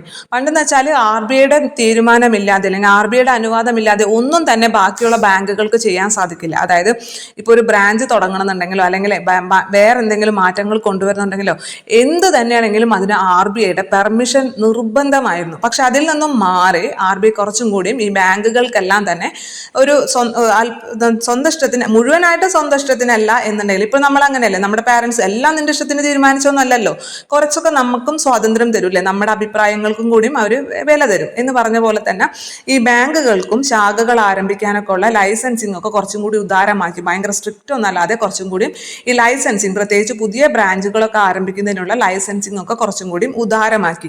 പിന്നെ അതേപോലെ തന്നെ ന്യൂ ജനറേഷൻ ബാങ്കുകൾ, പുത്തൻ തലമുറ ബാങ്കുകൾ, അതേപോലെ വിദേശ ബാങ്കുകളൊക്കെ ആരംഭിക്കാനുള്ള അനുവാദം നൽകി. വിദേശ ബാങ്കുകളും പുത്തൻ തലമുറ ബാങ്ക്, ന്യൂ ജനറേഷൻ ബാങ്കുകളൊക്കെ ഇവിടെ നമ്മുടെ ഇന്ത്യയിൽ ആരംഭിക്കാനുള്ള അനുവാദം നൽകി. അത് ധനകാര്യ മേഖലയിലെ ഒരു പ്രധാന മാറ്റമായിരുന്നു അല്ലെ. അതിന്റെ ഫലമായിട്ട് ഒരുപാട് ബാങ്കുകൾ, ഒരുപാട് വിദേശ ബാങ്കുകളും അതേപോലെ തന്നെ ഇന്ത്യൻ ബാങ്കുകൾ, പ്രൈവറ്റ് ബാങ്കുകളൊക്കെ ഇന്ത്യയിൽ ആരംഭിച്ചു. പിന്നെ അതേപോലെ തന്നെ ബാങ്കുകളിലെ വിദേശ നിക്ഷേപ പരിധി, ബാങ്കുകളിലെ വിദേശ നിക്ഷേപം, ഇപ്പൊ വിദേശത്ത് നിന്നും നമ്മുടെ ഇന്ത്യയിലുള്ള ബാങ്കുകളിൽ നിക്ഷേപം നടത്താൻ സാധിക്കും. അതിന്റെ പരിധി എന്ന് പറയുന്നത് 50% ഉയർത്തി. 50% ഉയർത്തി. മുമ്പ് ഒരു എക്സാമിന് അത് 70% മറ്റാണ് തന്നിട്ടുണ്ടായിരുന്നത്. പക്ഷെ പിന്നീടായ ക്വസ്റ്റ്യൻ PSC ക്യാൻസൽ ചെയ്യുകയും ചെയ്തു. അപ്പൊ അതുകൊണ്ട് നമുക്ക് ഇപ്പൊ നമ്മുടെ NCERT തന്നിരിക്കുന്ന 50% തന്നെ നമുക്ക് മുന്നോട്ട് പോകാം. വിദേശ നിക്ഷേപ പരിധി, ബാങ്കുകളിലെ വിദേശ നിക്ഷേപ പരിധി എന്ന് പറയുന്നത് 50% ഉയർത്തി. അതേപോലെ തന്നെ പുതിയ ബ്രാഞ്ചുകൾ തുടങ്ങാനുള്ള അനുമതി നൽകി. പക്ഷേ ഇങ്ങനെ യുക്തിസഹമായിട്ട് പ്രവർത്തിക്കാം എന്നുണ്ടെങ്കിലും ചില കാര്യങ്ങൾ, ചില നിയന്ത്രണങ്ങളെല്ലാം തന്നെ RBIയിൽ നിലനിർത്തിയല്ലേ. അതെന്തിനു വേണ്ടിയിട്ടാണ് RBIയിൽ ചില നിയന്ത്രണങ്ങൾ നിലനിർത്തിയത്? കാരണം ഈ നിക്ഷേപകരുടെ എല്ലാം താല്പര്യങ്ങൾ അല്ലെങ്കിൽ അവരുടെ അവകാശങ്ങളൊക്കെ സംരക്ഷിക്കപ്പെടണമെന്നുണ്ടെങ്കിൽ ഒരു നിയന്ത്രകൻ വേണം. അപ്പൊ അതുകൊണ്ട് തന്നെ ചില കാര്യങ്ങൾ, ചില അധികാരങ്ങളൊക്കെ RBIയിൽ നിലനിർത്തി എങ്കിലും പുതിയ ബ്രാഞ്ചുകൾ ഓപ്പൺ ചെയ്യാനും തുടങ്ങാനും അതേപോലെ തന്നെ യുക്തിസഹമായിട്ട് സ്വന്തമായിട്ട് തീരുമാനമെടുക്കാനുമുള്ള അനുവാദം ബാങ്കുകൾക്ക് നൽകി. അതിൽ ഈ സ്റ്റേറ്റ്മെന്റ് ശ്രദ്ധിക്കാം. രാജ്യത്തിനകത്തു നിന്നും പുറത്തു നിന്നും വിഭവങ്ങൾ ശേഖരിക്കാനുള്ള അനുമതി ബാങ്കുകൾക്ക് നൽകിയിരുന്നു എങ്കിലും, എന്താണ്, രാജ്യത്തിനകത്തു നിന്നും പുറത്തു നിന്നുമുള്ള വിഭവങ്ങൾ ശേഖരിക്കാനുള്ള അനുമതി ബാങ്കുകൾക്ക് നൽകിയിരുന്നു എങ്കിലും രാജ്യത്തിൻ്റെയും ബാങ്കുകളിലെ നിക്ഷേപകരുടെയും താല്പര്യങ്ങൾ സംരക്ഷിക്കുന്നതിന് വേണ്ടി ചില ഭരണനിർവഹണ അധികാരങ്ങൾ റിസർവ് ബാങ്കിൽ തന്നെ നിലനിർത്തി. ആ സ്റ്റേറ്റ്മെന്റ് ഒന്ന് ശ്രദ്ധിച്ചാൽ മതി. എന്താണ്, നമ്മൾ പറഞ്ഞ കാര്യം തന്നെയാണ്. രാജ്യത്തിനകത്തു നിന്നും പുറത്തു നിന്നുമുള്ള വിഭവങ്ങൾ ശേഖരിക്കാനുള്ള അനുമതി ബാങ്കുകൾക്ക് നൽകി എങ്കിലും രാജ്യത്തിന്റെയും ബാങ്കുകളിലെ നിക്ഷേപകരുടെയും താൽപ്പര്യങ്ങൾ സംരക്ഷിക്കുന്നതിന് വേണ്ടി ചില ഭരണനിർവഹണ അധികാരങ്ങൾ റിസർവ് ബാങ്കിൽ തന്നെ നിലനിർത്തി. വിദേശ നിക്ഷേപകരായ സ്ഥാപനങ്ങൾ, വ്യാപാര ബാങ്കുകൾ, മ്യൂച്വൽ ഫണ്ടുകൾ, പെൻഷൻ ഫണ്ടുകൾ എന്നിവയ്ക്ക് ഇന്ത്യൻ മൂലധന വിപണിയിൽ നിക്ഷേപിക്കാൻ അനുമതി നൽകി. അതും കൂടി ശ്രദ്ധിക്കുക. എന്താണ് പറഞ്ഞത്? വിദേശ നിക്ഷേപകരായ സ്ഥാപനങ്ങൾ, വിദേശ നിക്ഷേപകരായിട്ടുള്ള സ്ഥാപനങ്ങൾ, അതേപോലെ വ്യാപാര ബാങ്കുകൾ, മ്യൂച്വൽ ഫണ്ടുകൾ, പെൻഷൻ ഫണ്ടുകൾ എന്നിവയ്ക്ക് ഇന്ത്യൻ മൂലധന വിപണിയിൽ നിക്ഷേപിക്കാനുള്ള അനുമതി നൽകി. ഇന്ത്യൻ മൂലധന വിപണി എന്ന് പറഞ്ഞാൽ ക്യാപിറ്റൽ മാർക്കറ്റ്, അതിൽ നിക്ഷേപിക്കാനുള്ള അനുമതിയും നൽകിയിട്ടുണ്ട്. അതേപോലെ തന്നെ ബാങ്കുമായി ബന്ധപ്പെട്ടുകൊണ്ട് ഈ CRRഉം SLR ഒക്കെ കുറച്ചു. CRRഉം SLRഉം കുറച്ചു. CRRഉം SLRഉം എന്താണെന്ന് അറിയാലോ? CRR എന്ന് വെച്ചാൽ ക്യാഷ് റിസർവ് റേഷ്യോ അല്ലെ. ക്യാഷ് റിസർവ് റേഷ്യോ എന്ന് വെച്ച് കഴിഞ്ഞാൽ നമ്മൾ ഏതൊരു ബാങ്കും ഒരു നിശ്ചിത എമൗണ്ട് ഓഫ് മണി നമ്മുടെ RBIയിൽ നിക്ഷേപിക്കണം. RBIയിൽ അത് ക്യാഷ് ആയി തന്നെ. അതിന് ക്യാഷ് റിസർവ് റേഷ്യോ, CRRന്റെ ഫുൾ ഫോം എന്താണ്? ക്യാഷ് റിസർവ് റേഷ്യോ എന്നുള്ളതാണ്. അതായത് ഒരു നിശ്ചിത എമൗണ്ട് മണി ക്യാഷ് ആയി തന്നെ നമ്മുടെ RBIയിൽ നിക്ഷേപിക്കണം. അതെന്ന് വെച്ചാൽ ഒരു സെക്യൂരിറ്റിക്ക് വേണ്ടിയാണ് അല്ലെ. കാരണം ഇത്ര അധികം ജനങ്ങളുടെ പണം ആ ബാങ്ക് വാങ്ങിക്കുന്നതാണ് ഡെപ്പോസിറ്റ് ആയിട്ടൊക്കെ. അപ്പൊ അതിനൊരു ഉറപ്പ് വേണം, പെട്ടെന്ന് തകർന്നു പോകാനൊന്നും പാടില്ല അല്ലെ. അപ്പൊ അതുകൊണ്ട് തന്നെ എന്താണ്, ഒരു നിശ്ചിത എമൗണ്ട് മണി ഈ RBIയിൽ നിക്ഷേപിക്കണം. അതാണ് CRR എന്ന് പറയുന്നത്. അതേപോലെ തന്നെ SLR കുറച്ചു. SLR എന്താണ്? SLR എന്ന് പറഞ്ഞു കഴിഞ്ഞാൽ ഇപ്പൊ ഒരു ബാങ്ക്, ഏതെങ്കിലും ഒരു ബാങ്ക്, ഇപ്പൊ കനറ ബാങ്കോ ബാങ്ക് ഓഫ് ബറോഡ, ഏത് ബാങ്ക് ആണെങ്കിലും അവരുടെ ബാങ്കിൽ കീപ്പ് ചെയ്യേണ്ട പണം, അതായത് പണമായിട്ട് തന്നെ വേണമെന്നില്ല, അത് വേണമെന്നുണ്ടെങ്കിൽ ഗവൺമെന്റ് സെക്യൂരിറ്റി ആയിട്ട് കീപ്പ് ചെയ്യാം, അല്ല ഗോൾഡ് ആയിട്ട് വേണമെങ്കിലും ഒക്കെ കീപ്പ് ചെയ്യാം. നമ്മൾ നേരത്തെ CRR പറഞ്ഞത് എന്താണ്? ഓരോ ബാങ്കും റിസർവ് ബാങ്കിൽ കീപ്പ് ചെയ്യേണ്ട അല്ലെങ്കിൽ റിസർവ് ബാങ്കിൽ നിക്ഷേപിക്കേണ്ട പണമാണ് CRR എന്ന് പറഞ്ഞത്. എന്നാൽ SLR എന്ന് പറഞ്ഞത് അതല്ല. SLR എന്ന് പറഞ്ഞാൽ ഇത്ര പെർസെൻറ്റേജ് ഓഫ് പണം, അത് പണമായി തന്നെ വേണമെന്നില്ല കേട്ടോ. അത് ഗവൺമെന്റ് സെക്യൂരിറ്റി ആയിട്ട് വയ്ക്കാം, അല്ലാന്നുണ്ടെങ്കിൽ ഗോൾഡ് ആയിട്ടൊക്കെ വെക്കാം. അത് ഓരോ ബാങ്കിലും കീപ്പ് ചെയ്യണം. അതെന്തിനാണ്? ഇതിന്റെ നിലനിൽപ്പിന് വേണ്ടിയിട്ടാണ്, ബാങ്കിന്റെ നിലനിൽപ്പിന് വേണ്ടിയിട്ടാണ്. ഇപ്പൊ നമ്മൾ ഇവിടേക്ക് വന്ന പണം മുഴുവൻ എടുത്ത് നമ്മൾ എന്ത് ചെയ്യാണ്? എല്ലാവർക്കും ലോൺ കൊടുക്കുകയാണ്. കുറെ ഇങ്ങോട്ട് നമ്മൾ ഡെപ്പോസിറ്റ്, നമുക്ക് കിട്ടുന്ന ബാങ്കുകായിട്ട് ചെയ്യുന്നത് എന്താണ്? കിട്ടുന്ന ഡെപ്പോസിറ്റിന് അവരെന്തായി നൽകും? ലോണുകളായിട്ട് നൽകും. അപ്പൊ ഈ പലിശകൾ തമ്മിലുള്ള വ്യത്യാസമാണ് ആ ബാങ്കിന്റെ ലാഭം എന്ന് പറയുന്നത്. അതൊക്കെ നിങ്ങൾക്ക് അറിയാലോ. പക്ഷെ നമുക്ക് കിട്ടുന്ന പണം മുഴുവൻ ഇതുപോലെ ലോണായി നൽകി കഴിഞ്ഞാലോ, പെട്ടെന്ന് ഏതെങ്കിലും ഒരു കസ്റ്റമർ വന്നിട്ട് പറയാണ്, ഞാൻ ഡെപ്പോസിറ്റ് ചെയ്തിരിക്കുന്ന ആ പൈസ എനിക്ക് വേണം, കുറച്ചധികം പൈസ ഉണ്ടെന്ന് വിചാരിക്കുക, എനിക്ക് ഇത്രയും പൈസ വേണമെന്ന് പറഞ്ഞ് ഒറ്റയടിക്ക് അത് വിഡ്രോ ചെയ്ത് കഴിഞ്ഞാൽ ബാങ്ക് അവിടെ പൊളിഞ്ഞു പോകൂല്ലേ? കാരണം എന്താ? ബാങ്കിന്റെ കയ്യിൽ പണം ഇല്ലാതാവും. അപ്പൊ അങ്ങനെ ഒരു അവസ്ഥ വരാതിരിക്കാൻ വേണ്ടിയിട്ട് ഒരു നിശ്ചിത ബാങ്കിന്റെ ഒരു നിശ്ചിത പെർസെൻറ്റേജ് ഓഫ് മണി എല്ലാ ബാങ്കുകാരും അവരുടെ ബാങ്കിൽ കീപ്പ് ചെയ്യണം. ആ റേറ്റിനെയാണ് നമ്മൾ SLR എന്ന് പറയുന്നത്. അത് ഏത് വേണമെങ്കിലായിട്ട്, ഇപ്പൊ അത് പണമായി തന്നെ വേണമെന്നില്ല, ഗവൺമെന്റ് സെക്യൂരിറ്റീസ് ആയിട്ടും അല്ലെങ്കിൽ ഗോൾഡ് ആയിട്ടും കീപ്പ് ചെയ്യാൻ പറ്റും. മറ്റേത് CRR എന്ന് പറഞ്ഞാൽ അങ്ങനെയല്ല, RBIയിൽ കൊണ്ടുവന്ന് ഡെപ്പോസിറ്റ് ചെയ്യേണ്ട മണിയാണ്, അത് ക്യാഷ് ആയിട്ട് തന്നെ വേണം. ഇത് രണ്ടും മനസ്സിലായെന്ന് ചോദിക്കുന്നു. ഇത് രണ്ടും കുറച്ചു, ഈ രണ്ട് റേറ്റും കുറച്ചു. ഈ രണ്ട് റേറ്റ് കുറച്ചു എന്ന് പറഞ്ഞാൽ എന്താണ്? കുറച്ച് പണം, മുമ്പ് 100 രൂപ ഡെപ്പോസിറ്റ് ചെയ്യണം എന്നുണ്ടെങ്കിൽ ഇപ്പൊ 50 രൂപ മതി അല്ലെ. ഇപ്പൊ 100 രൂപ കീപ്പ് ചെയ്യേണ്ട സ്ഥാനത്ത് 50 രൂപ കീപ്പ് ചെയ്താൽ മതി. അപ്പൊ അത്രയും പണം, അത്രയും വ്യത്യാസത്തിലുള്ള പണം എന്ത് ചെയ്യും? മാർക്കറ്റിലേക്ക് വരും അല്ലെ. അപ്പൊ അതിന് വേണ്ടിയിട്ടാണ് ഇത് രണ്ടും, SLRഉം കുറച്ചു, CRRഉം കുറച്ചു. നിങ്ങൾക്ക് ഇതൊക്കെ അറിയായിരിക്കും എന്നുള്ള ഇതൊരു ഞാൻ വിചാരിക്കുന്നു. കാരണം അത്യാവശ്യം നിങ്ങൾ പഠിച്ചവരായിരിക്കുമല്ലോ, അപ്പൊ ഇതൊക്കെ അറിയാമെന്ന് ഞാൻ വിചാരിക്കുന്നു. അപ്പൊ ഇതൊക്കെ കുറച്ചു കൊണ്ടുവന്നു. അതേപോലെ തന്നെ ഇൻഷുറൻസ് മേഖല സ്വകാര്യവൽക്കരിച്ചു. ഇൻഷുറൻസ് മേഖലയിൽ ഇപ്പോൾ നമുക്കറിയാം ഒരുപാട് സ്വകാര്യ കമ്പനികളുണ്ട് അല്ലെ. ഇൻഷുറൻസ്, ഹെൽത്ത് ഇൻഷുറൻസ് ആണെങ്കിലും വാഹന ഇൻഷുറൻസ് ആണെങ്കിലും ഒക്കെ സ്വകാര്യ കമ്പനികൾ നൽകുന്നുണ്ട്. മുമ്പ് അങ്ങനെയല്ലായിരുന്നു, എല്ലാം പൊതുമേഖലാ സ്ഥാപനങ്ങളായിരുന്നു ചെയ്തിരുന്നത്. അപ്പൊ അതിലൊക്കെ മാറ്റം വന്നിട്ട് ഇപ്പൊ ഇൻഷുറൻസ് മേഖലയും ഇപ്പോഴെന്നല്ല, ഈ 1991 സാമ്പത്തിക പരിഷ്കാരങ്ങൾക്ക് ശേഷം അതെല്ലാം ഇൻഷുറൻസ് മേഖലയും സ്വകാര്യവൽക്കരിച്ചു. അതേപോലെ തന്നെ അടുത്തതായി ശ്രദ്ധിക്കേണ്ടത് വളരെ കൺഫ്യൂഷൻ വരുന്ന ഒരു പോയിന്റ് ആണ്, ഇന്ത്യൻ രൂപയുടെ മൂല്യ തകർച്ച. ഇന്ത്യൻ രൂപയുടെ മൂല്യ തകർച്ച എന്ന് പറയുന്നതും ഇതിൽ കൊണ്ടുവന്ന ഒരു പരിഷ്കാരമാണ്. ഇന്ത്യൻ രൂപയുടെ മൂല്യ തകർച്ച, നമ്മൾ തന്നെ നമ്മുടെ രൂപയുടെ മൂല്യം അല്ലെങ്കിൽ പണമൂല്യം കുറച്ചു കൊണ്ടുവരാം. അതെന്തിനു വേണ്ടിയിട്ടാണ് പണമൂല്യം കുറയ്ക്കുന്നത്? അതായത് ഒരു എക്സാമ്പിൾ പറയുകയാണ്, ഇപ്പം നമ്മൾക്ക് ഇപ്പം ആമസോണിൽ നിന്നും ഒരു സാധനം വാങ്ങിക്കാൻ കിട്ടും, ഫ്ലിപ്കാർട്ടിൽ നിന്നും ഒരു സാധനം വാങ്ങിക്കാൻ കിട്ടും. നമുക്ക് കൂടുതൽ ഓഫറുകൾ അല്ലെങ്കിൽ കുറവ് പൈസയ്ക്ക് നമുക്ക് ആമസോണിൽ നിന്നാണ് വാങ്ങിക്കാൻ കിട്ടുന്നതെന്നുണ്ടെങ്കിൽ നമ്മൾ എന്ത് ചെയ്യുള്ളൂ? ആമസോണിനെ വാങ്ങിക്കുള്ളൂ. ആരും പോയി ഫ്ലിപ്കാർട്ടിൽ നിന്ന് വാങ്ങിക്കില്ല.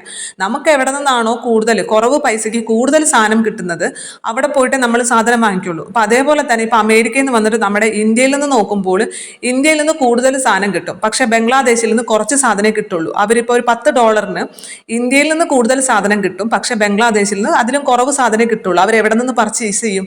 ഇന്ത്യയിൽ നിന്ന് പർച്ചേസ് ചെയ്യുള്ളൂ അല്ലേ?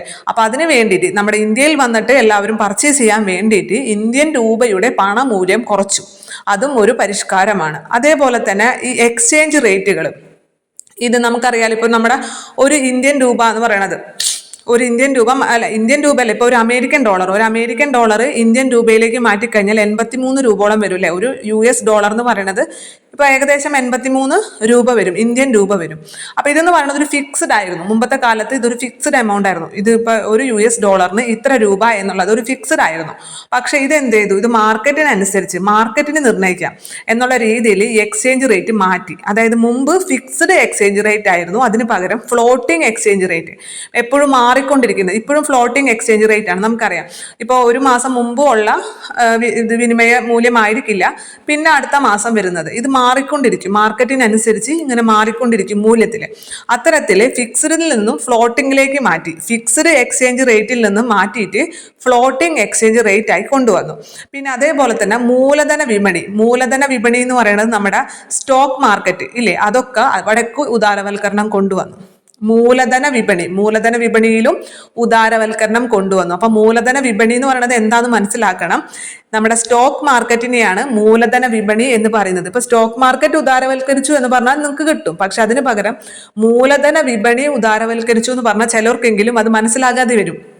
അപ്പൊ ഈ നമ്മുടെ ക്യാപിറ്റൽ മാർക്കറ്റ് അഥവാ സ്റ്റോക്ക് മാർക്കറ്റിനെയാണ് ഈ മൂലധന വിപണി എന്ന് പറയുന്നത്. അപ്പൊ എന്തൊക്കെയാണ് ധനകാര്യ മേഖലയിൽ കൊണ്ടുവന്ന പരിഷ്കാരങ്ങൾ നിങ്ങളൊന്ന് ഓർത്തു നോക്കിയേ. ഫസ്റ്റ് നമ്മൾ പറഞ്ഞത് RBI ഒരു നിയന്ത്രകനായിരുന്നു. അതിന് പകരം RBI എന്താക്കി? ഒരു സഹായകൻ എന്നുള്ള നിലയിലേക്ക് മാറ്റി. ബാങ്കുകൾക്ക് ശാഖകൾ ആരംഭിക്കാനുള്ള ലൈസൻസിങ് എല്ലാം തന്നെ ഉദാരമാക്കി. അതേപോലെ ന്യൂ ജനറേഷൻ ബാങ്കുകളും വിദേശ ബാങ്കുകളും ഇവിടെ ഇന്ത്യയിൽ ആരംഭിക്കാനുള്ള അനുമതി നൽകി. SLR-ഉം CRR കുറച്ചു. ഇൻഷുറൻസ് മേഖല സ്വകാര്യവൽക്കരിച്ചു. ഇന്ത്യൻ രൂപയുടെ മൂല്യത്തകർച്ച കൊണ്ടുവന്നു. മൂലധന വിപണിയുടെ ഉദാരവൽക്കരണം കൊണ്ടുവന്നു. മൂലധന വിപണിയിലും ഉദാരവൽക്കരണം കൊണ്ടുവന്നു. അതുപോലെ ഫിക്സ്ഡ് എക്സ്ചേഞ്ച് റേറ്റ് മാറ്റിയിട്ട് അതിന് പകരം ഫ്ലോട്ടിംഗ് എക്സ്ചേഞ്ച് റേറ്റ് കൊണ്ടുവന്നു. 6 പോയിന്റ് പറഞ്ഞിട്ടുണ്ട്, ശ്രദ്ധിക്കുക. ഒന്നും കൂടി പറയാണ്. RBI എന്നുള്ളത് ഒരു നിയന്ത്രകനായിരുന്നു, അതിന് പകരം RBI-നെ ഒരു സഹായകൻ എന്നുള്ള നിലയിലേക്ക് മാറ്റി.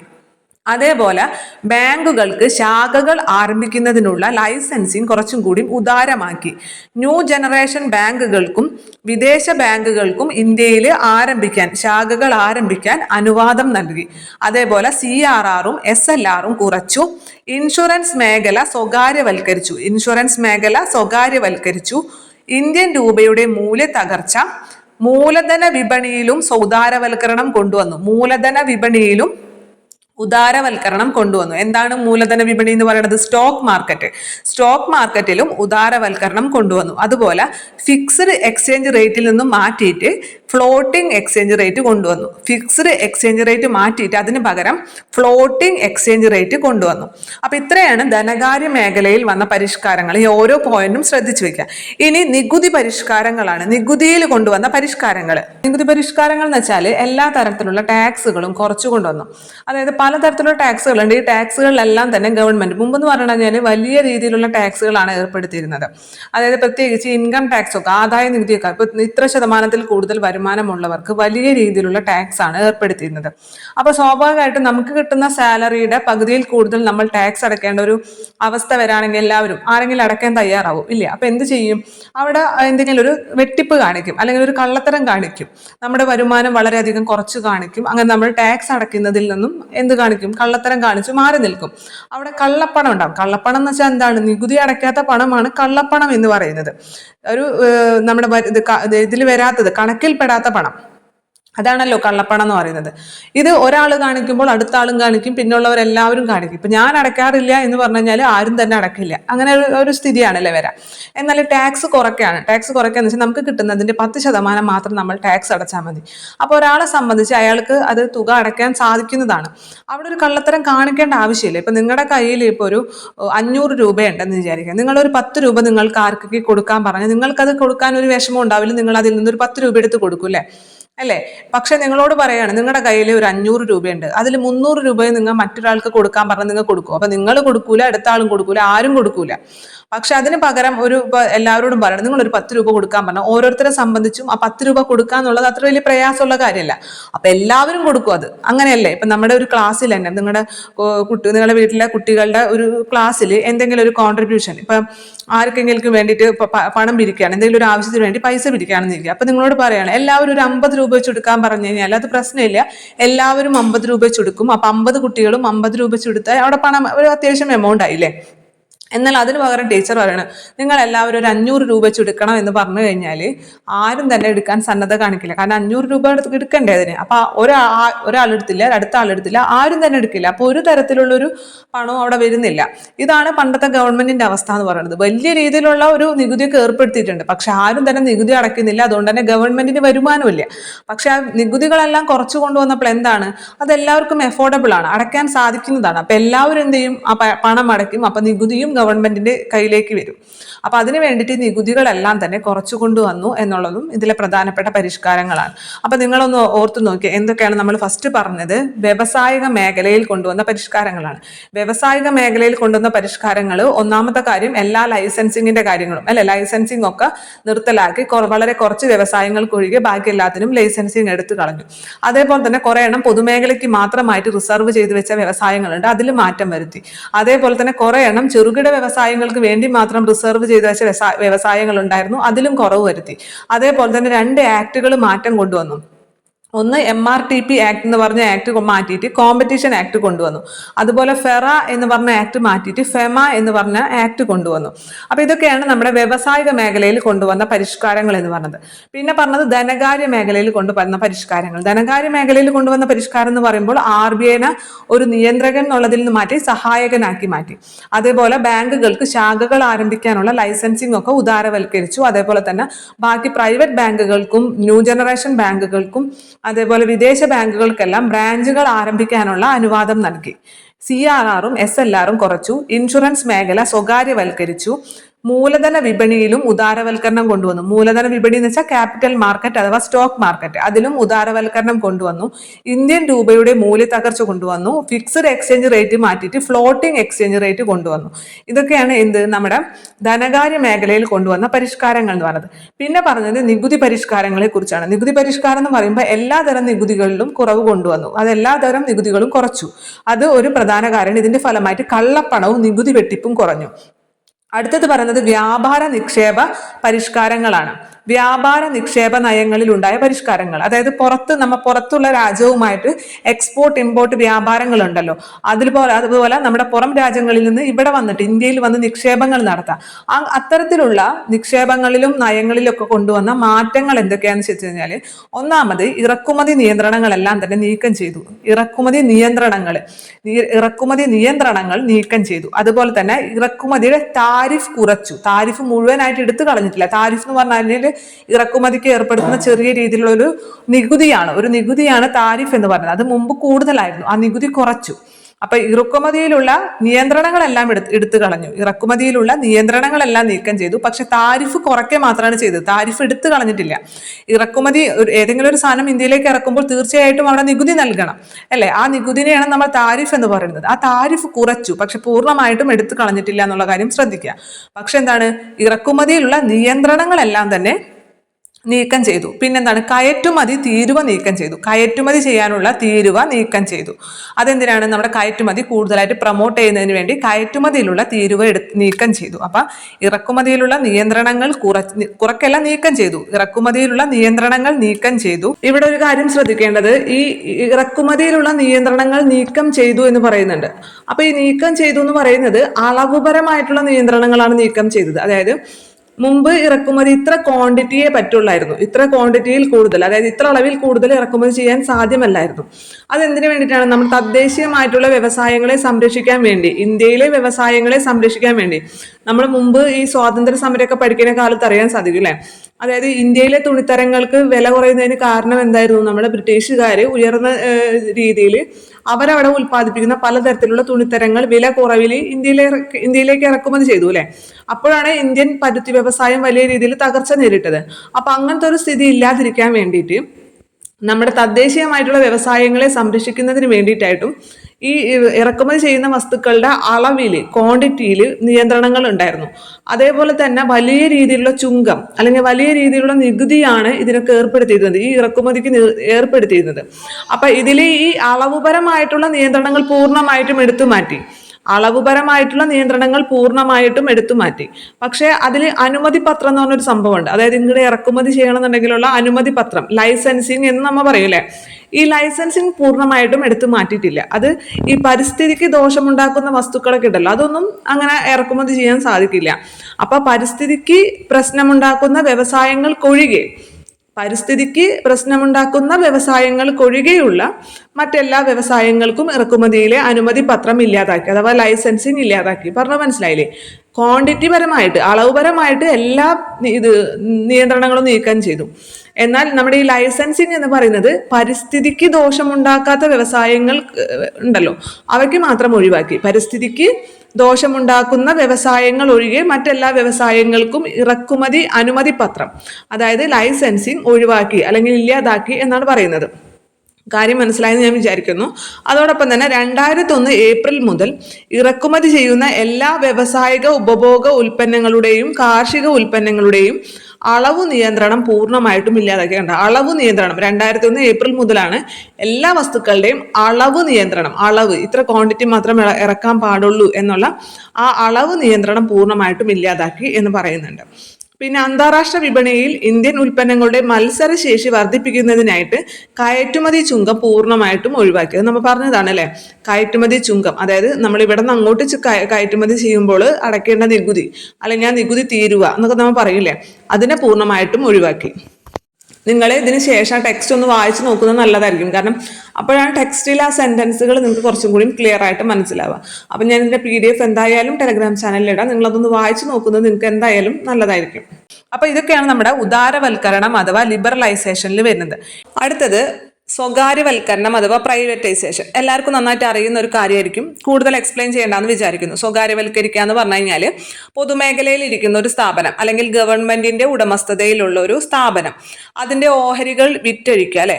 ആർക്ക് വിറ്റഴിക്കുക? സ്വകാര്യ മേഖലയിലുള്ള ഏതെങ്കിലും വ്യക്തികൾക്കോ, സ്വകാര്യ വ്യക്തികൾക്കോ അല്ലെങ്കിൽ കമ്പനികൾക്കോ വിറ്റഴിക്കുക. അതിനെയാണ് നമ്മൾ എന്തെന്ന് പറയുക? പ്രൈവറ്റൈസേഷൻ എന്ന് പറയാം. അപ്പൊ അങ്ങനെ വിറ്റഴിക്കുമ്പോൾ എന്ത് സംഭവിക്കും? അതിന്റെ ഉടമസ്ഥാവകാശം, അതുപോലെ തന്നെ നിർവഹണ ചുമതല, അതിന്റെ കാര്യനിർവഹണ ചുമതലയൊക്കെ ഗവൺമെന്റിൽ നിന്നും ആ സ്വകാര്യ വ്യക്തിയിലേക്ക് അല്ലെങ്കിൽ സ്വകാര്യ കമ്പനിയിലേക്ക് മാറ്റപ്പെടും. അതേപോലെ തന്നെ പൂർണ്ണമായിട്ടും വേണമെങ്കിൽ ഇങ്ങനെ വിൽക്കാം, അല്ലാന്നുണ്ടെങ്കിൽ ഭാഗികമായിട്ട് ഡിസ്ഇൻവെസ്റ്റ്മെന്റ് നടത്താം. അതായത് പൂർണ്ണമായിട്ടും ഇപ്പൊ മെജോറിറ്റി ഷെയറുകളും ഒരു 50% കൂടുതൽ ഷെയറുകളും വിറ്റ് കഴിഞ്ഞാൽ പിന്നെ അതെന്തായി? അത് സ്വകാര്യ മേഖലയിലേക്ക് പോയില്ലേ. കാരണം ഇപ്പോൾ ഒരു 50%, 50-50, പകുതിയാണെന്നുണ്ടെങ്കിൽ അതിൽ നമ്മുടെ പൊതുമേഖലയ്ക്കും ഉണ്ട് സ്വകാര്യ മേഖലയ്ക്കും ഉണ്ട് അവകാശം എന്ന് പറയാം. പക്ഷെ 50% കൂടുതൽ ഓഹരി സ്വകാര്യ മേഖലയ്ക്ക് വിറ്റ് കഴിഞ്ഞാൽ അവിടെ ശരിക്കും ഉടമസ്ഥാവകാശം ആർക്ക് വന്നു? ഇപ്പൊ 2 പേര് ചേർന്നിട്ട് ഒരു സംരംഭം നടത്തുന്നു. 2 ലക്ഷം രൂപയാണ് അത് നടത്താൻ വേണ്ടിയിട്ട് ആവശ്യം വന്നത്. 1 ലക്ഷം രൂപ ഒരാളും 1 ലക്ഷം രൂപ അടുത്ത ആളും എടുത്തുന്നുണ്ടെങ്കിൽ ആ തുടങ്ങിയ സംരംഭത്തിൽ 2 പേർക്കും ഈക്വൽ ആയിട്ടുള്ള അവകാശമുണ്ട്. അവർക്ക് 2 പേർക്കും തീരുമാനമെടുക്കാൻ തുല്യ പങ്കാളിത്തമുണ്ടെന്ന് പറയാം. എന്നാൽ ഒരാൾ 50,000 രൂപ എടുത്തുള്ളൂ, ഒരാൾ 1.5 ലക്ഷം രൂപ എടുത്തു എന്നുണ്ടെങ്കിൽ അവിടെ തീരുമാനങ്ങൾ എടുക്കാൻ ആർക്കായിരിക്കും കൂടുതൽ ഇതുണ്ടാവാം?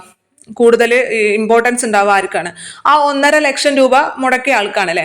പക്ഷെ മറ്റാൾക്ക് ഒട്ടും തന്നെ അവകാശം ഇല്ല എന്നും പറയാൻ പറ്റില്ല. കാരണം അയാൾ 50,000 രൂപ എടുത്തിട്ടുണ്ടല്ലോ. അപ്പൊ ലാഭത്തിന്റെ വിഹിതം ആ 50,000 രൂപ എടുത്ത ആൾക്ക് നൽകണം, ഒരു വിഹിതം. അതേപോലെ തന്നെ തീരുമാനങ്ങൾ, അയാളുടെ തീരുമാനങ്ങളും അല്ലെങ്കിൽ അയാളുടെ അഭിപ്രായങ്ങളും നമ്മൾ മാനിക്കണം. അങ്ങനെയാണല്ലേ നമ്മൾ സാധാരണ. അതേപോലെ തന്നെ ഇപ്പൊ നമുക്ക് ഒരു ഗവൺമെന്റിന് വേണമെന്നുണ്ടെങ്കിൽ ഇപ്പൊ ഒരു 40% ഓഹരികളും വിറ്റഴിച്ചു എന്നുണ്ടെങ്കിൽ ഒരു 40% ഓഹരി വിറ്റഴിക്കുമ്പോൾ ഒരുപാട് പണം ഗവൺമെന്റിലേക്ക് എത്തൂല്ലേ. അതോടൊപ്പം തന്നെ ആ സംരംഭത്തിന്റെ അല്ലെങ്കിൽ ആ സ്ഥാപനത്തിന്റെ കാര്യക്ഷമത വർദ്ധിപ്പിക്കാൻ സഹായിക്കുന്നു. കാരണം അവിടെ സ്വകാര്യ മേഖലയ്ക്ക് വിറ്റഴിക്കുമ്പോൾ എന്താണ്, അവിടെ ആ വ്യക്തികൾക്കും കൂടിയും ഇതിന്റെ ഭരണനിർവഹണത്തിൽ ഇടപെടാനുള്ള അവസരം നൽകുകയാണ്. അപ്പോൾ സ്വാഭാവികമായിട്ടും ആ പൊതുമേഖലാ സ്ഥാപനത്തിന്റെ കാര്യക്ഷമത വർദ്ധിപ്പിക്കും. മറ്റുള്ള സ്ഥാപനങ്ങളുമായിട്ട് മത്സരിക്കാൻ, മറ്റുള്ള സ്വകാര്യ കമ്പനികളുമായിട്ട് മത്സരിക്കാനുള്ള ഒരു കാപ്പബിലിറ്റി അവിടെ സ്വാഭാവികമായിട്ടും വരും ഇല്ലേ. അപ്പൊ ഇത്തരത്തിൽ നമുക്ക് വേണമെന്നുണ്ടെങ്കിൽ ഡിസ്ഇൻവെസ്റ്റ്മെന്റ് നടത്താം. ഒരു 40%, 30% ഓഹരികൾ വിറ്റഴിച്ചുകൊണ്ട് ഡിസ്ഇൻവെസ്റ്റ്മെന്റ് നടത്താം. അല്ലാന്നുണ്ടെങ്കിൽ പൂർണ്ണമായിട്ടും അത് സ്വകാര്യ മേഖലയ്ക്ക് വിറ്റുകൊണ്ട് ആ ഗവൺമെന്റിന് അതിൽ നിന്നും പൂർണ്ണമായിട്ടും പിൻവാങ്ങാം. നിങ്ങൾക്ക് മനസ്സിലായില്ലേ? ഒന്നില്ലാന്നുണ്ടെങ്കിൽ പൂർണ്ണമായിട്ടും വിറ്റഴിക്കാം. അല്ലാന്നുണ്ടെങ്കിൽ അതിന്റെ ഓഹരികൾ വിറ്റുകൊണ്ട് ഇപ്പൊ ഒരു 30% ഓഹരി വിറ്റ് മറ്റ് സ്വകാര്യ വ്യക്തികൾക്ക് വിൽക്കുകയാണെങ്കിൽ ആ 30%ത്തിന്റെ പണം ഗവൺമെന്റിലേക്ക് വന്നു ചേരും. അതോടൊപ്പം തന്നെ ആ കമ്പനി കൂടുതൽ കാര്യക്ഷമമാകും, കൂടുതൽ പ്രവർത്തനക്ഷമമാകും, അല്ലെ? അതുപോലെ തന്നെ മറ്റുള്ളവരുമായിട്ട് മത്സരിക്കാനുള്ള കുറച്ചും കൂടി ഒരു കേപ്പബിലിറ്റിക്ക് ആ കമ്പനിക്ക് വന്നു ചേരും, ഇല്ലേ? അപ്പൊ അത്തരത്തിൽ വേണമെന്നുണ്ടെങ്കിൽ ഡിസ്ഇൻവെസ്റ്റ്മെന്റ്, ആ ഓഹരികൾ വിറ്റഴിക്കുന്ന നടപടികളും സ്വീകരിക്കാം. ഇത്തരത്തിൽ പ്രൈവറ്റൈസേഷൻ തന്നെ 2 തരത്തിൽ നടത്തുന്നുണ്ട്. ഇനി ഇതിൽ മറ്റൊരു കാര്യം പറഞ്ഞിരിക്കുന്നത്, ഈ പൊതുമേഖലയിലുള്ള കമ്പനികൾക്ക് അല്ലെങ്കിൽ പൊതുമേഖലാ സ്ഥാപനങ്ങൾക്ക് തന്നെ 3 പദവികൾ നൽകുന്നുണ്ട്. അതിലൊന്നാമത്തത് മഹാരത്ന, നവരത്ന, മിനിരത്ന. മഹാരത്ന, നവരത്ന, മിനിരത്ന. നമ്മൾ സാധാരണ ഇങ്ങനത്തെ നവരത്ന എന്നൊക്കെ പറഞ്ഞ് കേൾക്കാറുള്ളത് ഈ പണ്ട് കാലത്ത് രാജാക്കന്മാരുടെ സദസ്സിനെയൊക്കെയാണ്, അല്ലെ? ഈ വിക്രമാദിത്യന്റെ കൊട്ടാരത്തിൽ കലയിലും സാഹിത്യത്തിലും പ്രഗത്ഭരായിരുന്ന ഒരു 9 പേരുണ്ട്. അവരെയാണ് നമ്മൾ നവരത്നങ്ങൾ എന്നൊക്കെ അറിയപ്പെടുന്നത്. അതേപോലെ തന്നെ ഏറ്റവും മികച്ച പൊതുമേഖലാ സ്ഥാപനങ്ങൾക്കാണ് ഇത്തരത്തില് ഈ മഹാരത്ന, നവരത്ന, മിനിരത്ന എന്നുള്ള പദവി നൽകുന്നത്. അപ്പൊ എന്തിനാണ് ഇത്തരത്തിൽ ഈ പദവി നൽകുന്നത് എന്ന് വെച്ച് കഴിഞ്ഞാല്, ഞാൻ പറഞ്ഞില്ല ആദ്യം തന്നെ ഏറ്റവും മികച്ച കമ്പനികൾക്കാണ്, ഏറ്റവും മികച്ച പെർഫോമൻസ് കാഴ്ചവെക്കുന്ന കമ്പനികൾക്കാണ് ഇത്തരത്തിൽ മഹാരത്ന, നവരത്ന, മിനിരത്ന പദവി നൽകുന്നത്. ഇങ്ങനെ ഇവർക്ക് ഈ പദവി നൽകി കഴിഞ്ഞാൽ പിന്നീട് ഇവരുടെ ഭരണനിർവഹണ കാര്യങ്ങളിലും അതേപോലെ തന്നെ ബാക്കിയുള്ള എല്ലാ കാര്യത്തിലും തീരുമാനങ്ങൾ എടുക്കാൻ അല്ലെങ്കിൽ ഒരു സ്വയം പര്യാപ്തത ഇവർക്ക് വരാണ്. ഇവർക്ക് സ്വന്തമായിട്ട് തീരുമാനമെടുക്കാം. നമ്മളിപ്പോ ഈ കോളേജുകളൊക്കെ നിങ്ങൾ ഓട്ടോണോമസ് കോളേജുകൾ എന്ന് കേട്ടിട്ടുണ്ടാവും, ഇല്ലേ? ഇതിൽ നിന്നും നമ്മുടെ UGCയിൽ നിന്നും വന്നിട്ട് അവര് നമ്മുടെ കോളേജുകൾ സന്ദർശിച്ച് ഇൻസ്പെക്ഷൻ ഒക്കെ നടത്തിയതിനു ശേഷം ഇവർക്ക് ഗ്രേഡുകൾ നൽകും, അല്ലെ, കോളേജിന്. അപ്പൊ ഈ ഓട്ടോണോമസ് എന്നൊക്കെ പറഞ്ഞാൽ എന്താണ്? പിന്നീട് ക്വസ്റ്റ്യൻ പേപ്പർ ഇടാനും എക്സാം നടത്താനൊക്കെ ആർക്ക് തന്നെ സാധിക്കും? ഈ കോളേജുകൾക്ക് തന്നെ സാധിക്കും. അപ്പൊ ഏറ്റവും മികച്ച നിലവാരത്തിലുള്ള അല്ലെങ്കിൽ ഏറ്റവും മികച്ച പെർഫോമൻസ് കാഴ്ചവെക്കുന്ന കോളേജുകൾക്ക് അത്തരത്തിലുള്ള ഒരു പദവി നൽകുള്ളൂ, അല്ലാതെ എല്ലാ കോളേജുകൾക്കും നൽകില്ലല്ലോ. അതേപോലെ തന്നെ ഏറ്റവും മികച്ചതായിട്ടുള്ള പൊതുമേഖലാ സ്ഥാപനങ്ങൾക്കാണ് ഇത്തരത്തിൽ പദവി നൽകുന്നത്. ഈ പദവികൾ നൽകി കഴിഞ്ഞാൽ പിന്നെ അവരുടെ കാര്യത്തിൽ സ്വയം ഭരണാധികാരം ലഭിക്കാണ്.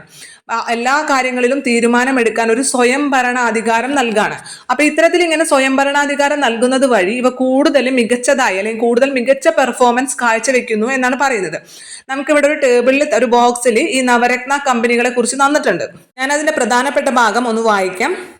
കാര്യക്ഷമത മെച്ചപ്പെടുത്തുന്നതിനും തൊഴിൽപരമായ കഴിവ് സൃഷ്ടിക്കുന്നതിനും ഉദാരവൽക്കരണ കാലഘട്ടത്തിൽ കൂടുതൽ ഫലപ്രദമായി മത്സരിക്കുന്നതിനും വേണ്ടി പൊതുമേഖലാ സ്ഥാപനങ്ങളെ മഹാരത്നകൾ, നവരത്നങ്ങൾ, മിനിരത്നങ്ങൾ എന്നിങ്ങനെ ഗവൺമെന്റ് പ്രഖ്യാപിച്ചു. അപ്പൊ കാര്യക്ഷമത മെച്ചപ്പെടുത്തുന്നതിനും തൊഴിൽപരമായിട്ടുള്ള കഴിവുകൾ സൃഷ്ടിക്കുന്നതിനും ഉദാരവൽക്കരണ കാലഘട്ടത്തിൽ കൂടുതൽ ഫലപ്രദമായി മത്സരിക്കുന്നതിനും വേണ്ടിയിട്ടാണ് പൊതുമേഖലാ സ്ഥാപനങ്ങൾക്ക് ഇത്തരത്തിൽ മഹാരത്ന, നവരത്ന, മിനിരത്ന എന്നീ പദവികൾ ഗവൺമെന്റ് നൽകിയത്. ഈ സ്ഥാപനങ്ങൾക്ക് കൂടുതൽ ഭരണനിർവഹണ ചുമതലയും സ്വയംഭരണാധികാരവും നൽകി. ഇത് പ്രധാനമായും സ്ഥാപനത്തിന്റെ ഫലപ്രദമായിട്ടുള്ള നടത്തിപ്പിന് ആവശ്യമായ തീരുമാനങ്ങൾ എടുക്കുന്നതിനും ലാഭം വർദ്ധിപ്പിക്കുന്നതിനും വേണ്ടിയായിരുന്നു. ഒന്നുമില്ല, നമ്മൾ ഇതുവരെ പറഞ്ഞ കാര്യം തന്നെയുള്ളൂ. അതായത് കൂടുതൽ ഫലപ്രദമായിട്ട് മത്സരിക്കാനും കൂടുതൽ തൊഴിലവസരങ്ങൾ സൃഷ്ടിക്കുന്നതിനും കാര്യക്ഷമത മെച്ചപ്പെടുത്തുന്നതിനും വേണ്ടിയിട്ടാണ് ഇത്തരത്തിൽ മഹാരത്ന, നവരത്ന, മിനിരത്ന എന്നുള്ള പദവികൾ നൽകിയത്. ഇങ്ങനെ നൽകുന്നത് വഴി ഈ സ്ഥാപനങ്ങൾക്ക് കൂടുതൽ ഭരണനിർവഹണ ചുമതലയും സ്വയം ഭരണാധികാരവും ലഭിക്കുകയാണ്. അത്രയേ ഉള്ളൂ അതിലേക്ക് പറയുന്നത്. ഇനി ഇവിടെ നമുക്ക് 2011 കണക്ക് വെച്ചിട്ട് പറഞ്ഞിട്ടുണ്ട് ഇവിടെ. അതായത് 90ഓളം കമ്പനികൾക്ക് വിവിധ പദവികൾ നൽകിയിട്ടുണ്ട്. 90ഓളം കമ്പനികൾക്ക് എന്നാണ് പറഞ്ഞിരിക്കുന്നത്. പക്ഷെ നിലവിൽ ഒരു 100 കമ്പനികൾക്ക് നൽകിയിട്ടുണ്ട്. ഇത് 2011 കണക്കാണ് പറയുന്നത്. ഇപ്പൊ നിലവിൽ 100 കമ്പനികൾക്ക്. അതിന്റെ കണക്ക് എങ്ങനെയാണെന്ന് വെച്ചാല് 13 കമ്പനികൾക്ക് മഹാരത്ന, 13 കമ്പനികൾക്ക് മഹാരത്ന, 25 എണ്ണത്തിന് നവരത്ന, 62 കമ്പനികൾക്കാണ് മിനിരത്ന പദവി നൽകിയിരിക്കുന്നത്. 62 എണ്ണത്തിന് മിനിരത്ന. അപ്പൊ ഒന്ന് കൂട്ടി നോക്കി, 13 എണ്ണത്തിന് മഹാരത്ന, 25 എണ്ണത്തിന് നവരത്ന, 62 എണ്ണത്തിന് മിനി രത്ന. അപ്പൊ ആദ്യത്തെ 13ഉം 62ഉം തമ്മിൽ കൂട്ടുമ്പോൾ തന്നെ 75 കിട്ടും അല്ലെ.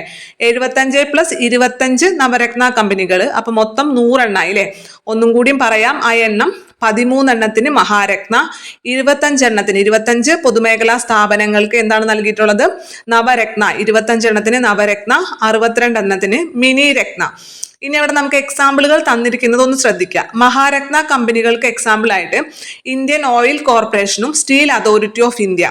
സ്റ്റീൽ അതോറിറ്റി ഓഫ് ഇന്ത്യയും ഇന്ത്യൻ ഓയിൽ കോർപ്പറേഷനും, അപ്പൊ ഓയിലും സ്റ്റീലും അല്ലെ, ഇത് രണ്ടിനും ഇപ്പോഴും മഹാരത്ന പദവി തന്നെയാണ്. അപ്പൊ അതിൽ മാറ്റമില്ല. അപ്പൊ ആ എക്സാമ്പിൾ ശ്രദ്ധിക്കുക. എക്സാമ്പിളുകൾ ചിലപ്പോൾ നമുക്ക് PSC എടുത്ത് ചോദിക്കും. ഇന്ത്യൻ ഓയിൽ കോർപ്പറേഷൻ, അതുപോലെ തന്നെ steel authority of India. Indian oil corporation, steel authority of India, ഇതിന് രണ്ടിനും ഇപ്പോഴും മഹാരത്ന പദവി തന്നെയാണ്. അടുത്തത് നവരത്ന കമ്പനികൾ എന്ന് പറഞ്ഞിട്ട് ഭാരത് ഹെവി ഇലക്ട്രിക്കൽ ലിമിറ്റഡ് തന്നിട്ടുണ്ട്. Bharat heavy electricals limited. പക്ഷേ നിലവിൽ ഇപ്പോൾ അതിന് മഹാരത്ന പദവിയാണ്, നവരത്ന പദവിയല്ല, മഹാരത്ന പദവിയാണ്. BHEL Bharat heavy electricals limited. ഇതിൽ നമുക്ക് തന്നിട്ടുള്ളത് 2011 കണക്കനുസരിച്ച് നവരത്ന പദവിയാണ് നൽകിയിരിക്കുന്നത്. പക്ഷെ നിലവിൽ എന്ത് പദവിയാണ് അതിനുള്ളത്, മഹാരത്ന പദവി ആണ് ഉള്ളത്. അപ്പൊ അതൊന്ന് ശ്രദ്ധിക്കണം. Bharat heavy electricals limited, Bharat heavy electricals ലിമിറ്റഡിന് ഇപ്പോൾ നിലവിലെ മഹാരത്ന പദവിയാണ്. പിന്നെ Mahanagar telecom Nigam limited, MTNL, Mahanagar telephone Nigam limited, MTNL ഇപ്പോഴും നവരത്ന പദവി തന്നെയാണ്. ഇനി മിനി രത്ന പദവിയിലും മാറ്റമൊന്നുമില്ല. BSNL മിനി രത്ന പദവിയാണ്. അതേപോലെ തന്നെ എയർപോർട്ട് അതോറിറ്റി ഓഫ് ഇന്ത്യക്കും മിനി രത്ന പദവി തന്നെയാണ്. Indian railway catering and tourism corporation limited, അതിനും ഇപ്പോഴും മിനി രത്ന പദവി തന്നെയാണ്. അപ്പൊ നമ്മളവിടെ ശ്രദ്ധിക്കേണ്ട കാര്യം, ഇപ്പോൾ നിലവിൽ 100 കമ്പനികൾ ഉണ്ട്. 13 എണ്ണത്തിന് മഹാരത്ന, 25 എണ്ണത്തിന് നവരത്ന, 62 എണ്ണത്തിന് മിനി രത്ന. അതിൽ മഹാരത്ന കമ്പനി പറയുമ്പോൾ ഇന്ത്യൻ ഓയിൽ കോർപ്പറേഷനും സ്റ്റീൽ അതോറിറ്റി ഓഫ് ഇന്ത്യയും അതോടൊപ്പം തന്നെ ഭാരത് ഹെവി ഇലക്ട്രിക്കൽസ് ലിമിറ്റഡിനും ഇപ്പോൾ മഹാരത്ന പദവിയാണ്. നവരത്ന പദവിയിലെ MTNL Mahanagar telephone Nigam limited, Mahanagar telephone Nigam limited, അതിനിപ്പോഴും നവരത്ന പദവി തന്നെയാണ്. മിനി രത്ന പദവിയിലുള്ള കമ്പനികൾ ഏതൊക്കെയാണ്, ഒന്ന് BSNL, പിന്നൊന്ന് എയർപോർട്ട് അതോറിറ്റി ഓഫ് ഇന്ത്യ, പിന്നെ ഒന്ന് Indian railway catering and tourism corporation limited. ഇനി ഈ സ്ഥാപനങ്ങളെല്ലാം തന്നെ ഏകദേശം 1950കളിലും 60കളിലും രൂപം കൊണ്ടതാണ്. സ്വയം പര്യാപ്തത, അടിസ്ഥാന സൗകര്യ വികസനം, നേരിട്ടുള്ള തൊഴിൽ നൽകൽ എന്നീ പൊതുനയങ്ങളുടെ അടിസ്ഥാനത്തിലാണ് ഈ സ്ഥാപനങ്ങൾ തുടങ്ങിയത്. അതുകൊണ്ട് തന്നെ കുറഞ്ഞ വിലയിൽ ഗുണമേന്മയുള്ള ഉൽപ്പന്നങ്ങൾ ജനങ്ങളിലേക്ക് എത്തിക്കാൻ ഈ സ്ഥാപനങ്ങൾക്ക് കഴിഞ്ഞു. കൂടാതെ കമ്പനി അതിൻ്റെ ഓഹരി ഉടമകളോട് കൂടുതൽ ഉത്തരവാദിത്തപ്പെട്ടവരായി മാറി. ഈ പദവി നൽകിയതോടുകൂടി പൊതുമേഖലാ സ്ഥാപനങ്ങൾ മെച്ചപ്പെട്ട പ്രകടനം കാഴ്ചവെച്ചു. കണ്ട, ഈ പദവികൾ നൽകിയതോടുകൂടി പൊതുമേഖലാ സ്ഥാപനങ്ങൾ കൂടുതൽ മെച്ചപ്പെട്ട പ്രകടനം കാഴ്ചവെച്ചു. അതും കൂടിയും ശ്രദ്ധിക്കുക. പിന്നെ അവിടെയും ചില നമ്മുടെ നെഗറ്റീവ് ആയിട്ടുള്ള ഇതുകൾ ഉണ്ടാവുമല്ലോ. കാരണം എന്താ വെച്ചാൽ ഇത്തരത്തിൽ സ്വയം കൂടുതൽ ഗുണനിലവാരത്തിലേക്ക് വരാതെ ഈ ഓഹരികൾ വിറ്റഴിച്ചതിനെ അല്ലെങ്കിൽ പ്രൈവറ്റൈസേഷൻ നടത്തിയതിനെതിരെ വിമർശനങ്ങളും രൂക്ഷമായിട്ടുള്ള വിമർശനങ്ങളും ഗവൺമെന്റ് നേരിട്ടിട്ടുണ്ട്.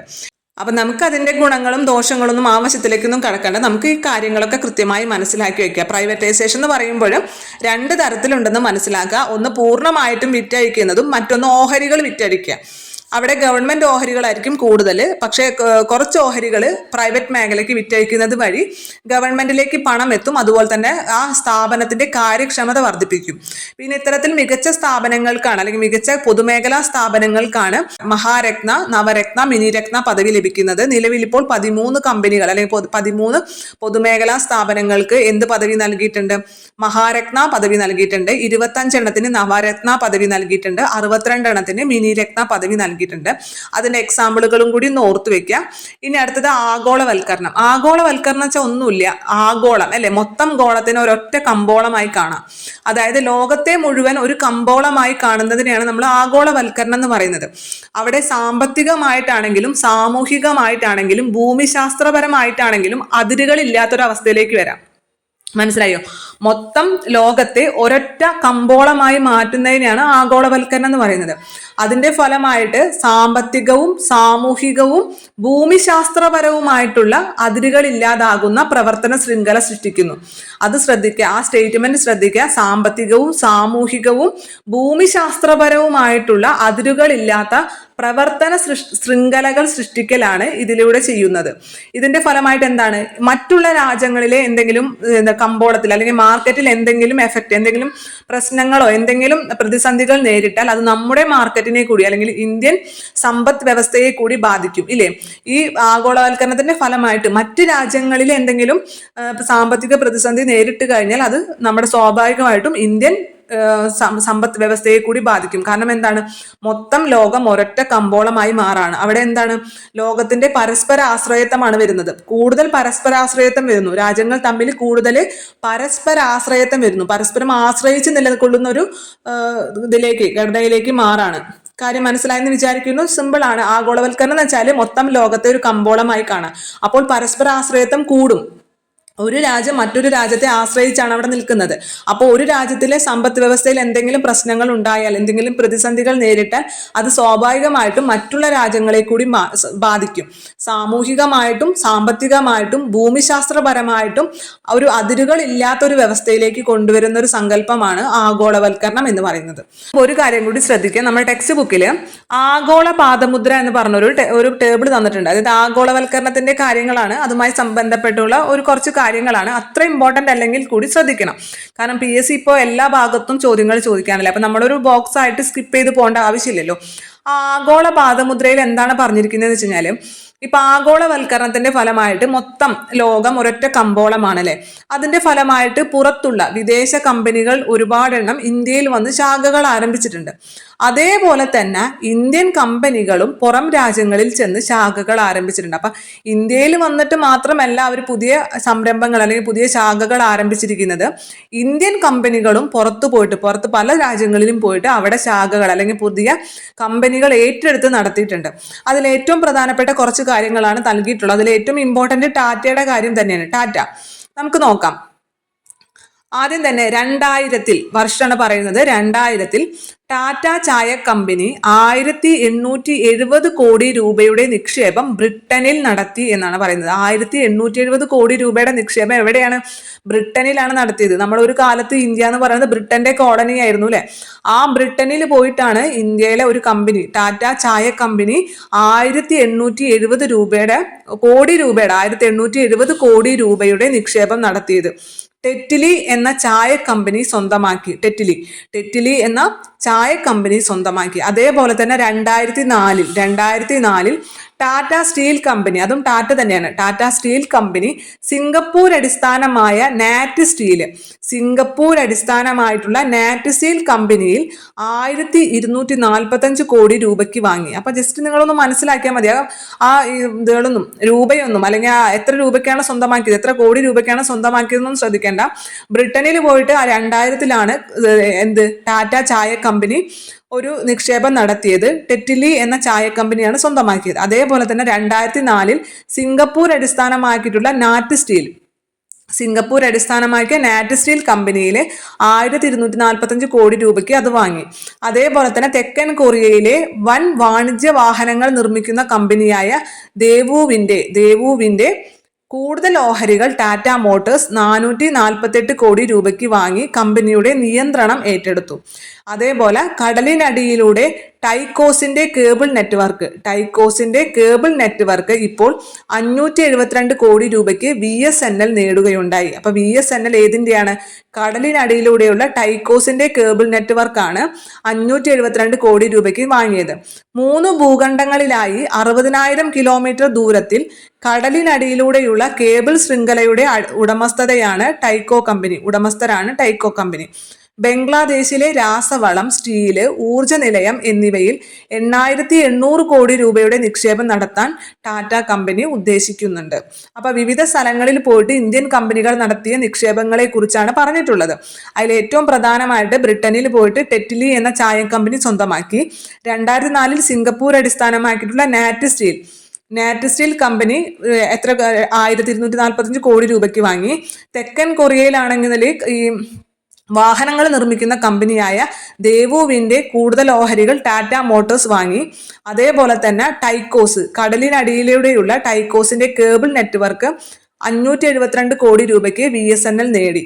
പിന്നെ ബംഗ്ലാദേശിലെ രാസവളം, സ്റ്റീല്, ഊർജ്ജ നിലയം എന്നിവയിൽ 8800 കോടി രൂപയുടെ നിക്ഷേപങ്ങൾ നടത്താനും ടാറ്റ കമ്പനി ഉദ്ദേശിക്കുന്നുണ്ട്. ഇത്രയും കാര്യങ്ങളാണ് നൽകിയിട്ടുള്ളത്. ജസ്റ്റ് ഒന്ന് മനസ്സിലാക്കിയാൽ മതി. എങ്ങാനും സ്റ്റേറ്റ്മെന്റിൽ വന്നാൽ കിട്ടാൻ വേണ്ടി പറഞ്ഞതാണ്.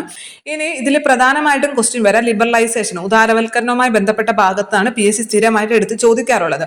അതോടൊപ്പം തന്നെ ഔട്ട്സോഴ്സിങ് എന്നുള്ളൊരു ടേമും കൂടി ഉണ്ട്. ഔട്ട്സോഴ്സിങ് എന്ന് പറഞ്ഞു കഴിഞ്ഞാൽ അതിന്റെ അർത്ഥം പുറം തൊഴിൽ കരാർ എന്നാണ്. പുറം തൊഴിൽ കരാർ അതായത് നമുക്ക് സ്ഥിരം അറിയുന്നതാണ് അല്ലെ. പല കമ്പനികളും അവരുടെ എംപ്ലോയീസ് അല്ലായിരിക്കാം, അവരുടെ നേരിട്ടുള്ള എംപ്ലോയീസ് അല്ലായിരിക്കാം. പക്ഷെ ഇവിടെ വന്നിട്ട് നമ്മുടെ ഇന്ത്യയിൽ നിന്ന് വന്നിട്ട് നമുക്ക് കരാർ അടിസ്ഥാനത്തിലും ബാക്കിയെല്ലാം തൊഴിലാളികൾ എടുക്കും.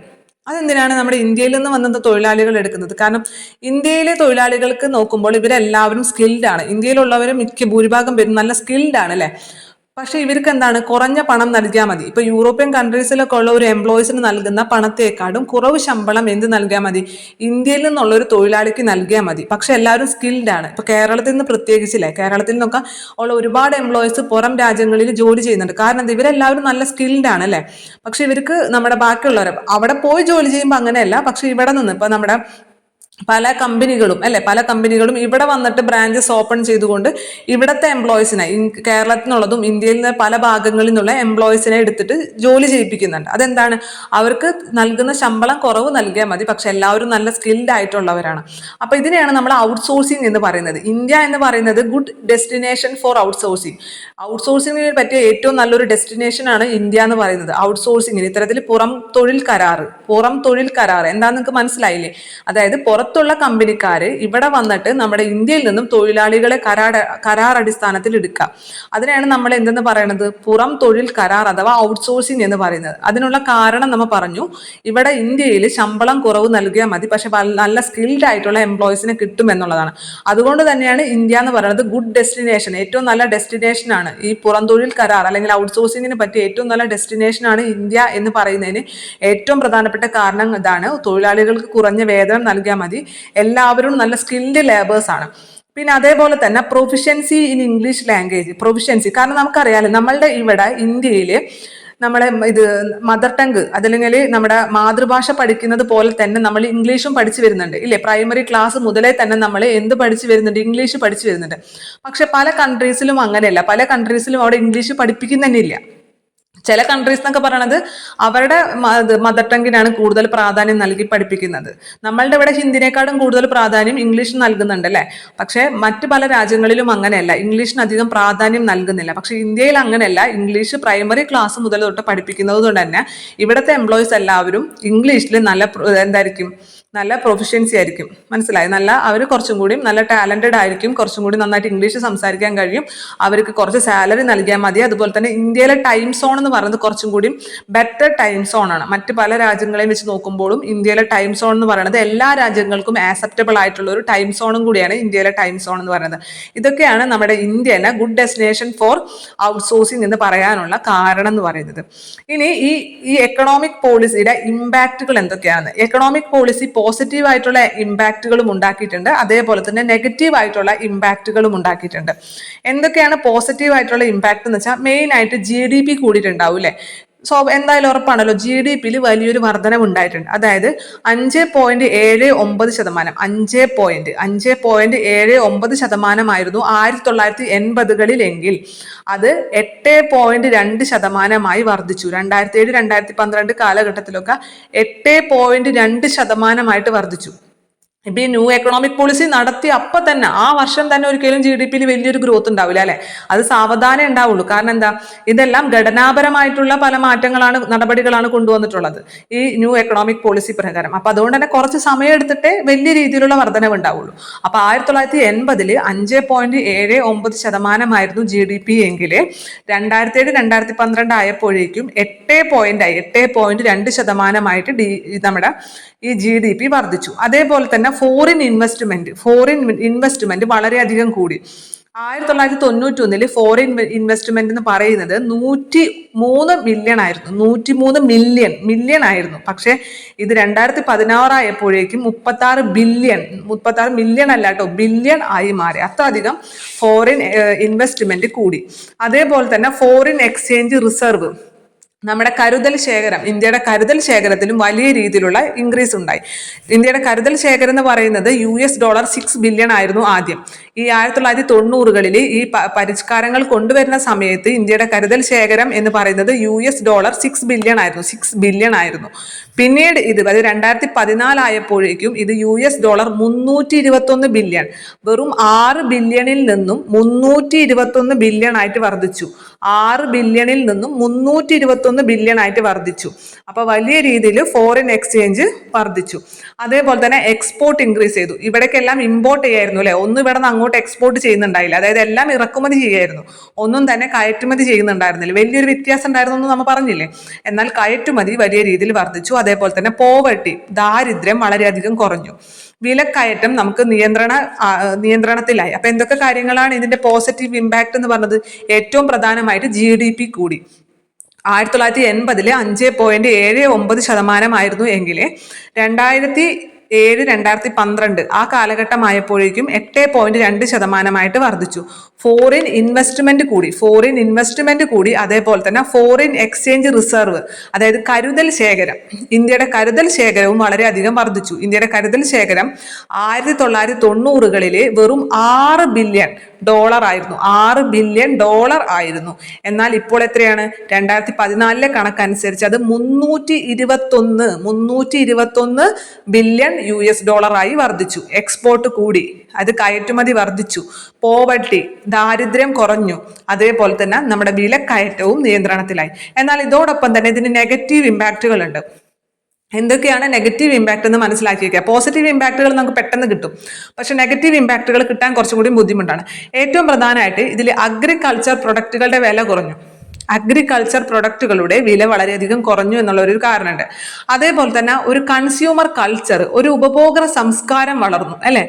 എല്ലാ സാധനങ്ങളും നമുക്കറിയാം, പണ്ട് കാലത്ത് എന്നൊക്കെ പറയണത് ഗൾഫിൽ നിന്ന് വരുമ്പോൾ കൊണ്ടുവരുന്ന സാധനങ്ങൾ നമുക്ക് പിന്നീട് ഒരിക്കലും ഇവിടെ കിട്ടില്ല. അത് ഗൾഫുകാർ കൊണ്ടുവരണം, ഗൾഫിൽ പോയി വരുന്നവർ കൊണ്ടുവന്നാലേ ആ സാധനം ഇവിടെ കിട്ടുള്ളൂ. പക്ഷെ ഇപ്പൊ അങ്ങനെയല്ല അല്ലെ. ഇപ്പൊ നമുക്ക് എന്ത് സാധനം വേണമെങ്കിലും നമുക്ക് മാർക്കറ്റിൽ കിട്ടും, എന്ത് സാധനം വേണമെങ്കിലും നമുക്ക് മാർക്കറ്റിൽ നിന്ന് വാങ്ങി ഉപയോഗിക്കാൻ പറ്റും. അപ്പൊ അതുകൊണ്ട് തന്നെ ഒരു ഉപഭോക്തൃ സംസ്കാരം ശരിക്കും നമ്മുടെ ഇന്ത്യക്കാർക്കിടയിൽ വളർന്നു. അതേപോലെ തന്നെ നമ്മുടെ എക്കണോമിക് ഇൻഇക്വാലിറ്റി, അതായത് സാമ്പത്തികമായിട്ടുള്ളൊരു ഇൻഇക്വാലിറ്റി, ഒരു അസമത്വം കൂടി ഇല്ലേ. പാവപ്പെട്ടവൻ വളരെയധികം പാവപ്പെട്ടവനാവുകയും പണക്കാരൻ വളരെയധികം പണക്കാരനാവുകയും ചെയ്തു. ശരിക്കും അവിടെ വലിയ രീതിയിലുള്ള ഒരു എക്കണോമിക് ആയിട്ടുള്ള സാമ്പത്തികമായിട്ടുള്ള ഒരു വലിയൊരു അന്തരം വന്നു ജനങ്ങൾക്കിടയിൽ. അതേപോലെ തന്നെയാണ് റൂറലും അർബൻ ഏരിയാസും, നഗരവും ഗ്രാമവും തമ്മിലും വലിയൊരു അന്തരം സൃഷ്ടിച്ചു. അവിടെ നഗരപ്രദേശങ്ങളും ഗ്രാമപ്രദേശങ്ങളും തമ്മിൽ വലിയൊരു അന്തരം സൃഷ്ടിച്ചു. അതേപോലെ തന്നെ ഗവൺമെന്റിന്റെ പവർ കുറഞ്ഞു ഇല്ലേ. ഇതെല്ലാം പ്രൈവറ്റൈസേഷൻ ആക്കും. പ്രൈവറ്റൈസേഷൻ കൊണ്ടുവന്ന് എല്ലാ ഓഹരികളൊക്കെ വിറ്റഴിക്കുകയൊക്കെ ചെയ്യുമ്പോൾ എന്താണ്, ഗവൺമെന്റിന്റെ പവർ അവിടെ കുറയാണ്. എന്നാൽ അതോടൊപ്പം തന്നെ ജോബ്ലെസ് ഗ്രോത്ത് ആണ്, ഗ്രോത്ത് അല്ല ജോബ്ലെസ് ഗ്രോത്ത് ആണ് ഉണ്ടായിട്ടുള്ളത്. ഇവിടെ മിക്കവർക്കും ജോലി ഇല്ല അല്ലെ. നമുക്കറിയാം നമ്മുടെ ഇന്ത്യത്തെ കാര്യം എങ്ങനെയാണ്, മിക്കവർക്കും ജോലി ഇല്ല. അപ്പൊ ജോബ്ലെസ് ഗ്രോത്ത് ആണ് ഉണ്ടായത്. ഗ്രോത്ത് ഉണ്ട്, പക്ഷെ അത് ജോബ്ലെസ് ഗ്രോത്ത് ആണ് മാത്രം. അപ്പൊ എന്തൊക്കെയാണ് നെഗറ്റീവ് ഇമ്പാക്റ്റുകൾ ശ്രദ്ധിക്കുക. അഗ്രികൾച്ചർ പ്രൊഡക്റ്റുകളുടെ വില കുറഞ്ഞു. അതുപോലെ തന്നെ കൺസ്യൂമർ കൾച്ചർ, അതായത് ഒരു ഉപഭോക്തൃ സംസ്കാരം വളർന്നു വന്നു. സാമ്പത്തികമായിട്ടുള്ള അസമത്വം, അതായത് പാവപ്പെട്ടവനും പണക്കാരനും തമ്മിലുള്ള വലിയൊരു അന്തരം വന്നു. അതേപോലെ തന്നെ ഗ്രാമങ്ങളും നഗരങ്ങളും തമ്മിലും വലിയൊരു അന്തരം വന്നു, വലിയൊരു ഗ്യാപ്പ് വന്നു. പിന്നെ ഗവൺമെന്റിന്റെ പവർ കുറഞ്ഞു. അതുപോലെ തന്നെ ജോബ്ലെസ് ഗ്രോത്ത് ആണ് ഉണ്ടായത്. മനസ്സിലായി? കാരണം എന്താണെന്ന് വെച്ചാല് നമ്മുടെ നോക്കുകയാണെങ്കിൽ സർവീസ് സെക്ടറിൽ വലിയധികം ഒരുപാട് അവസരങ്ങൾ വന്നിട്ടുണ്ട് ഇല്ലേ. സർവീസ് സെക്ടറിൽ ഒരുപാട് അവസരങ്ങൾ വന്നിട്ടുണ്ടെങ്കിലും നമ്മുടെ കാർഷിക മേഖലയിലാണെങ്കിലും വ്യവസായിക മേഖലയിലാണെങ്കിലും വലിയ രീതിയിലുള്ള അവസരങ്ങളൊന്നും തന്നെ ഇന്ത്യയിൽ ഉണ്ടായിട്ടില്ല. നമ്മൾ നോക്കുകയാണെങ്കിൽ നമുക്ക് ഇപ്പോഴും ഏറ്റവും കൂടുതൽ തൊഴിൽ നൽകുന്ന മേഖല എന്ന് പറയുന്നത് ഇപ്പോഴും ഏത് തന്നെയാണ്? ഇപ്പോഴും കാർഷിക മേഖല തന്നെയാണ് അല്ലെ. കാർഷിക മേഖലയിലാണ് ഇപ്പോഴും കൂടുതൽ ആളുകളും ജോലി ചെയ്യുന്നത്.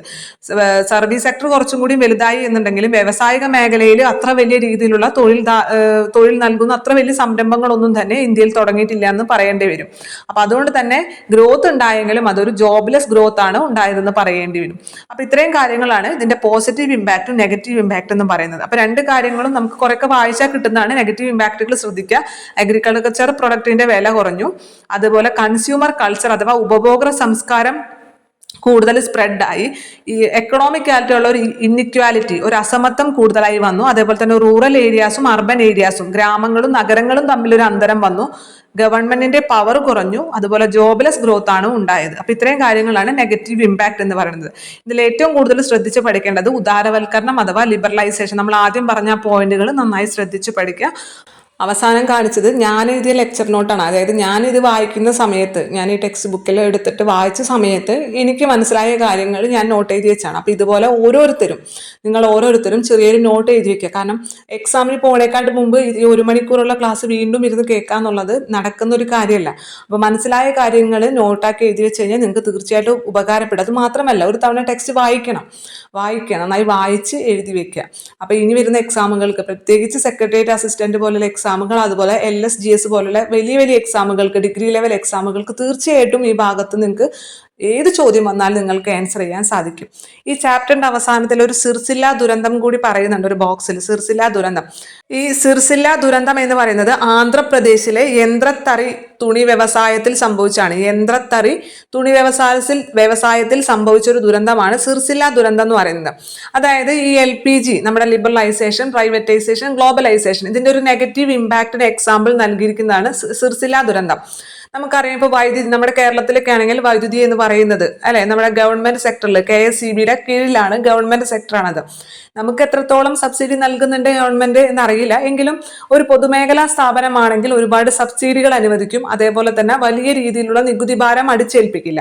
പക്ഷെ ഇത് പ്രൈവറ്റൈസേഷൻ നടത്തുമ്പോൾ, സ്വകാര്യ മേഖലയ്ക്ക് വിട്ട് നൽകുമ്പോൾ എന്ത് സംഭവിക്കും? സബ്സിഡികളെല്ലാം എടുത്തു കളയും, അതുപോലെ തന്നെ നികുതി ഭാരവും കൂടുതലായിരിക്കും.